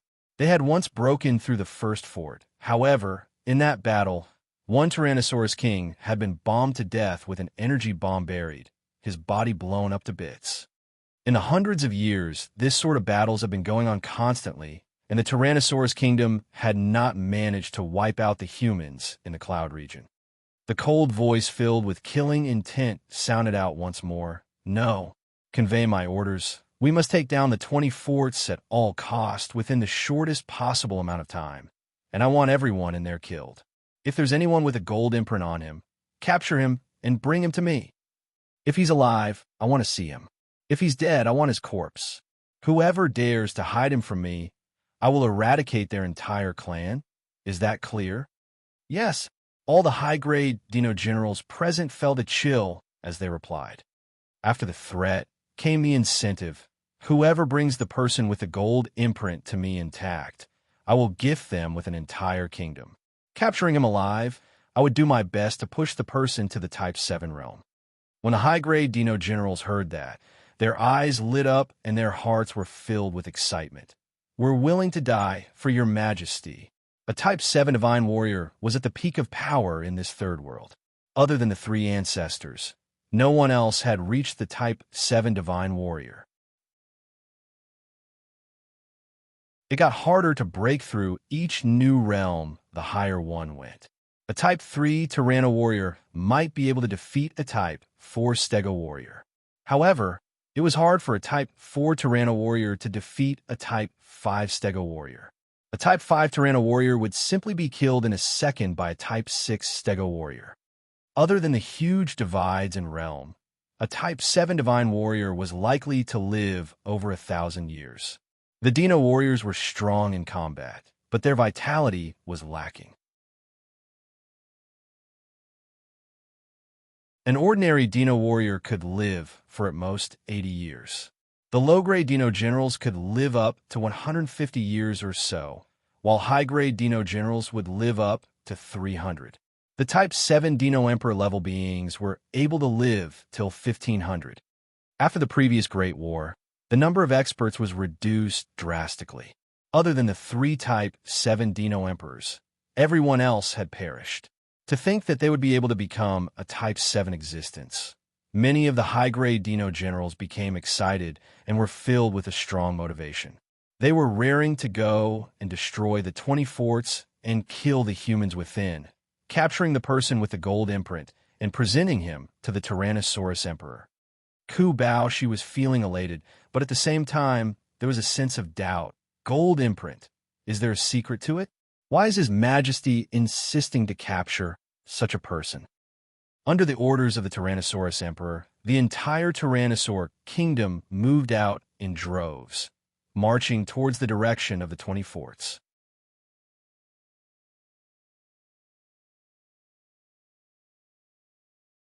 Chapter 882. Sneaking into the Capital. Chapter 882. Sneaking into the Capital. Wei Mingqing was an emperor of Cloud Region, sitting high on his throne with absolute authority. Many city lords were his trusted aides who carried out his orders as well. Although sending many refugees to him would cause their deaths for their own lives and future, they ignored the pleas of the common people. Every 2 or 3 days, there would be batches of refugees entering the capital with wide eyes, their clothes tattered. On this day, another long line of refugees that stretched for miles appeared outside the capital. Phantom had the ability to cross spaces in a flash, while Zhong had the 3rd order stealth. They quickly and noiselessly mixed in with the refugees. In order to facilitate the processing of these refugees, the city guard were not particularly tight on security, thus, they did not notice 2 more in the midst. When they came to the city entrance and saw the numerous holes of guns, many refugees began to tremble, their eyes filled with fear. The might of the capital city walls were enough to cause despair in most ordinary people. Any refugees entering the city would be checked and processed. Thus, each batch was limited to 1,000 people. Let's go. Zhong eyed the refugees entering the city and tugged slightly at Phantom's arms. Phantom's body trembled slightly, eyeing the capital with fear in her eyes. She gritted her teeth and walked forward. Since 1,000 people were entering each time, the guards at the city gates had no time to assess and try to recognize anyone out of the ordinary. As Zhong and Phantom entered the city gate, they came to a wide field. There were small radars and countless other sensors littered all around the field. Take out your identity cards within 10 seconds. Otherwise, the consequences will be dire. The moment they entered the area, a mechanical voice resounded. One by one, the refugees took out their cards and held them in their hands. Zhong and Phantom also took out their own cards. However, Phantom was grabbing onto hers tightly, her back filled with perspiration. If there was an issue with her scan, only death awaited. One refugee lost his cool suddenly, shouting, "My card! My card disappeared! Where's my card?" 0. At that time, the countdown disappeared, and a flash shout from the sensors and scanners onto the various name cards. When the beam scanned across those that did not have any cards, the mechanical voice sounded out. Those with no cards will be treated the same as spies. Direct elimination. 2 laser beams shot out from a laser weapon at one side, blasting the head of the refugee who had screamed out just now, turning him into a headless corpse. "No, no, give me a card. Give me a card." Another one who had lost his card was pale as he screamed out and pounced on the nearby people. A laser beam also fired at that refugee, turning him into countless meat parts as fresh blood splattered everywhere. Many of them had lost their own cards along the journey. As the lasers swept out, those who were lacking their name cards were instantly obliterated. Phantom watched those pitiful refugees being killed with a pale expression, her body trembling. The field was installed with multiple laser lights, radar, poison mist, and even poisonous liquid to deal with enemies. It even had a few energy bombs. If they were trapped here, The energy bombs buried here could explode out and blast a Type 6 Divine Warrior to smithereens. Phantom was barely touching the Type 5 realm, and her ability was more for assassination. If any of the defense mechanisms were to be engaged, she would die instantly. A number of refugees were turned into corpses under the attack of the laser beams. When the rest of the refugees saw this, they began to scatter in fear like startled birds. A number of lights continued to scan everyone else. Each time the lights swept past Phantom, she would tremble and grab Zhong's hand tightly. The scan is over. There's nothing out of the ordinary. Following the mechanical voice, the sealed alloy gates opened up, and a number of armed military soldiers rushed in. The leading commander came in and barked, "A bunch of trash! Fucking get out here!" Line up orderly, otherwise this senior is going to execute all of you. Under his barking orders, the refugees began to snake out in a long line, maintaining order. No one dared to step out or cut the line. Seeing this, Phantom heaved a sigh of relief. Having gone through this stage, it felt better. Outside the field, there was a large transport vehicle waiting. The 1,000-odd refugees were herded up the vehicle like sheep. Zhong and Phantom also entered the vehicle. Pump. After the doors were closed, the truck began to roll towards the inner part of the city. Inside the truck, there was a sour smell. All the refugees were soaked in sweat due to the long journey. Without the chance to clean themselves, they were naturally smelly. One middle-aged man, whose clothes were tattered, his face sallow and his frame skeletal, spoke up suddenly. "Where will be sent to?" Another middle-aged man who looked like a butcher spoke up. "This is the capital. Since we've been sent here, we're likely being sent to the surrounding refugee camps. Maybe there's an outbreak of sickness, and they are lacking workers. That's why they brought us here." The hygiene and sanitary conditions of the refugees and poor were bad. There would be outbreaks of diseases everywhere once in a while. At those times, there would be refugees shipped in from other areas. Sitting at a corner, another slightly fearful middle-aged man spoke up with a pale expression. "We're all going to die. We're all going to die. I know this. We're all going to die." The butcher-like male roared out, "Damn it, if you want to die, just die. Saying such inauspicious things. Do you want a beating?" The cowardly middle-aged man shut up, his body trembling as his eyes darted about. Within the vehicle, the rest of the refugees felt a sense of unease. Many of them curled up, not willing to speak. Some began to sob quietly, while others, who were the family members of those killed in the field, became upset when they remembered the scene. The burly man suddenly greeted Zhong. "Hey, brother, how do I address you? My name is Wuhang." Within that tense and gloomy atmosphere, only Zhong was still calm, his arms around Phantom. This had attracted Wu Heng's attention. Zhong replied curtly, "Zhong." Wu Heng continued to ask, "Zhong, what do you think? Where will they send us to?" Zhong responded in an indifferent manner, "We'll know when we get there." Wu Heng felt as though he struck a nail, his eyes flashing with fury. He wanted to act out, but thinking about the fierce Capitol Guards, he dared not make any move. Suppressing his anger, he put on a fake smile before turning to speak to others. The huge truck traveled for an indeterminate time before it suddenly stopped. The doors opened, and the Capitol Guards were standing outside. One commander barked out, "Scram the hell out." Faced with that angry shout, everyone quickly scrambled out.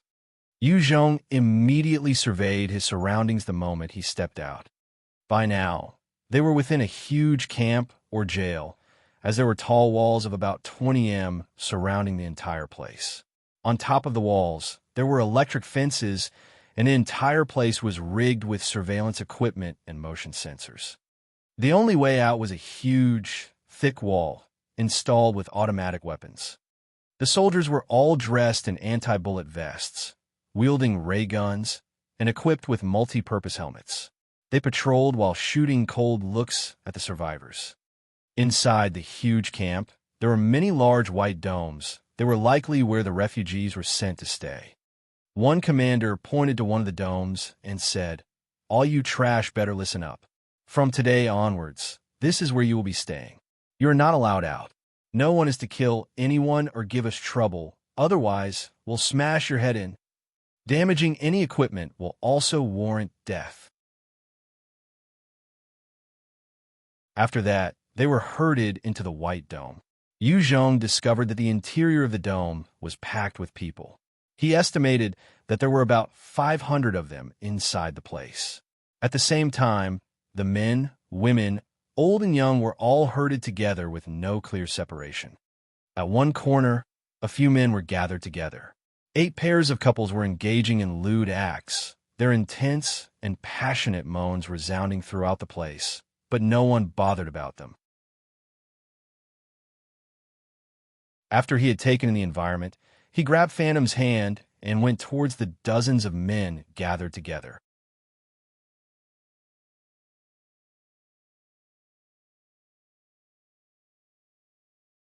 Chapter 883, Choice. Chapter 883, Choice. When Zhong came up to them, he barked out, "Scram." "What the fuck? He just told us to scram." "Fool, are you looking to die?" The men looked at Zhong as though he was a clown. One blonde-haired, blue-eyed man stood up, shooting Zhong a glance, before spitting a glob of saliva on the floor. He pointed to it and declared coldly, "Lick it up, otherwise I'll break your legs. Here, as long as no one dies, the guards won't give a fuck. Lick it clean." They surrounded him, their eyes filled with excitement. In this sealed-up dome, toying with women and humiliating other men were their pastimes. The majority of the people sat coolly and ignored whatever was going on. They were filled with dread towards their own future and could not care about others. "Fool!" Zhong shot forwards, sending a fist towards the face of the blond man. He broke the poor bloke's nose before grabbing him and tossing him to one wall. "Go! Attack!" The rest roared out in anger and charged at Zhong. Zhong flitted right into their midst, employing his various close combat skills. With his physique, he took them out easily and temporarily disabled their fighting capabilities. Seeing how ruthless he was, the couples engaged in their romp quickly squealed and darted to one side. Zhong then pulled Phantom to the corner, shooting daggers towards his left and right. He activated a mild form of Art of Fear and sent it out, filling the nearby refugees with dread. No one dared approach, and the entire space was left private for Zhong and Phantom. He then tugged her as they sat down, before he spoke softly, "From this camp, are you able to get me to the capital?" The capital was split into the outer city and inner city. The outer city had tall and thick walls, with a powerful defense. The inner city was a further layer within, only allowing those higher clans and the king himself to reside. Phantom buried her head in Zhong's chest as she replied, "There are surveillance and listening devices here." Zhong bent down towards her fair neck and spoke, "No need to worry. I've already controlled the electronics here." Phantom felt a slight tingling, and her face flushed red, giving her an increased allure. "Okay, as long as we can get out from this camp, I can bring you to the inner city. However, the experts within the inner city are aplenty, and the defense is tight. Furthermore, security is a lot heavier, and we might not be able to sneak it as easily." Zhong replied, "No problem. Let me handle the rest." As they were discussing the details, the doors of the dome suddenly slammed wide open. Soldiers stepped in as a commander barked out, "All you trash, get the hell out here." With such a shout, those refugees who had just entered had no choice but to step out from the building. The refugees walked out and were led to a large enclosed area. Zhong surveyed his surroundings before suddenly frowning.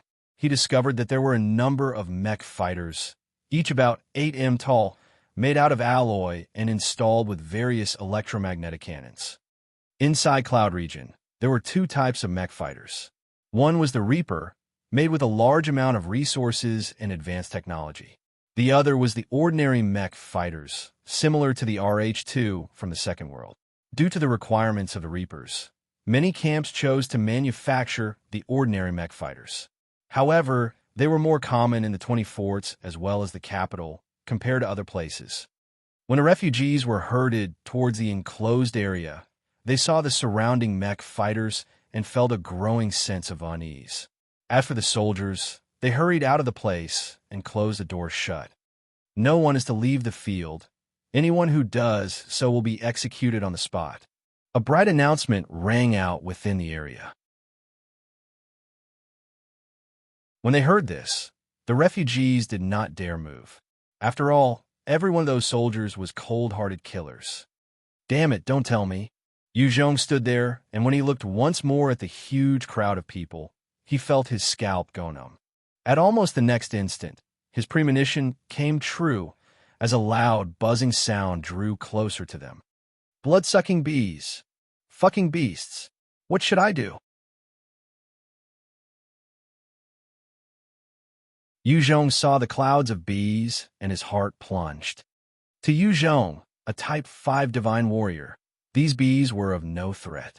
He could easily make use of any of his techniques to prevent them from nearing. However, these tens of thousands of refugees would fall prey to them, becoming corpses. Although Zhong was vicious and harsh in his methods, to imagine the tens of thousands of people dying in front of him, even someone with a cold heart like him would falter. They were fellow humans after all, not some livestock. Blood-sucking bees. Those are blood-sucking bees.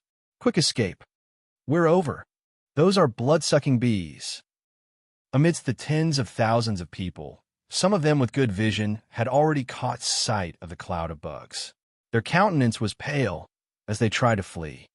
Hearing the term blood-sucking bees, everyone was thrown into a panic as they scattered around, stampeding over one another. What do I do? Do I save them? The thoughts continued to swirl around his head, his expression alternating between green and white. With his ability, if he gave it his all, he could save many of them. However, it would reveal his position in the capital, and he would be forced to reveal some trump cards. As he was hesitating, he suddenly caught sight of a small boy being pushed to the ground. Behind him, 7 or 8 people were rushing forward in a frenzy, stampeding towards the boy without concern for his safety. With a flash, Zhong quickly grabbed the small boy into his arms. The boy opened his eyes wide, thanking Zhong profusely. "Thank you, uncle." Zhong saw the innocent and untainted look of the small boy, and his heart was softened. He gave up on his initial plan. Forget it. If I don't have the ability, then that's too bad. Now that I have the strength, I will save them. Phantom came to Zhong and said, "The bees are here.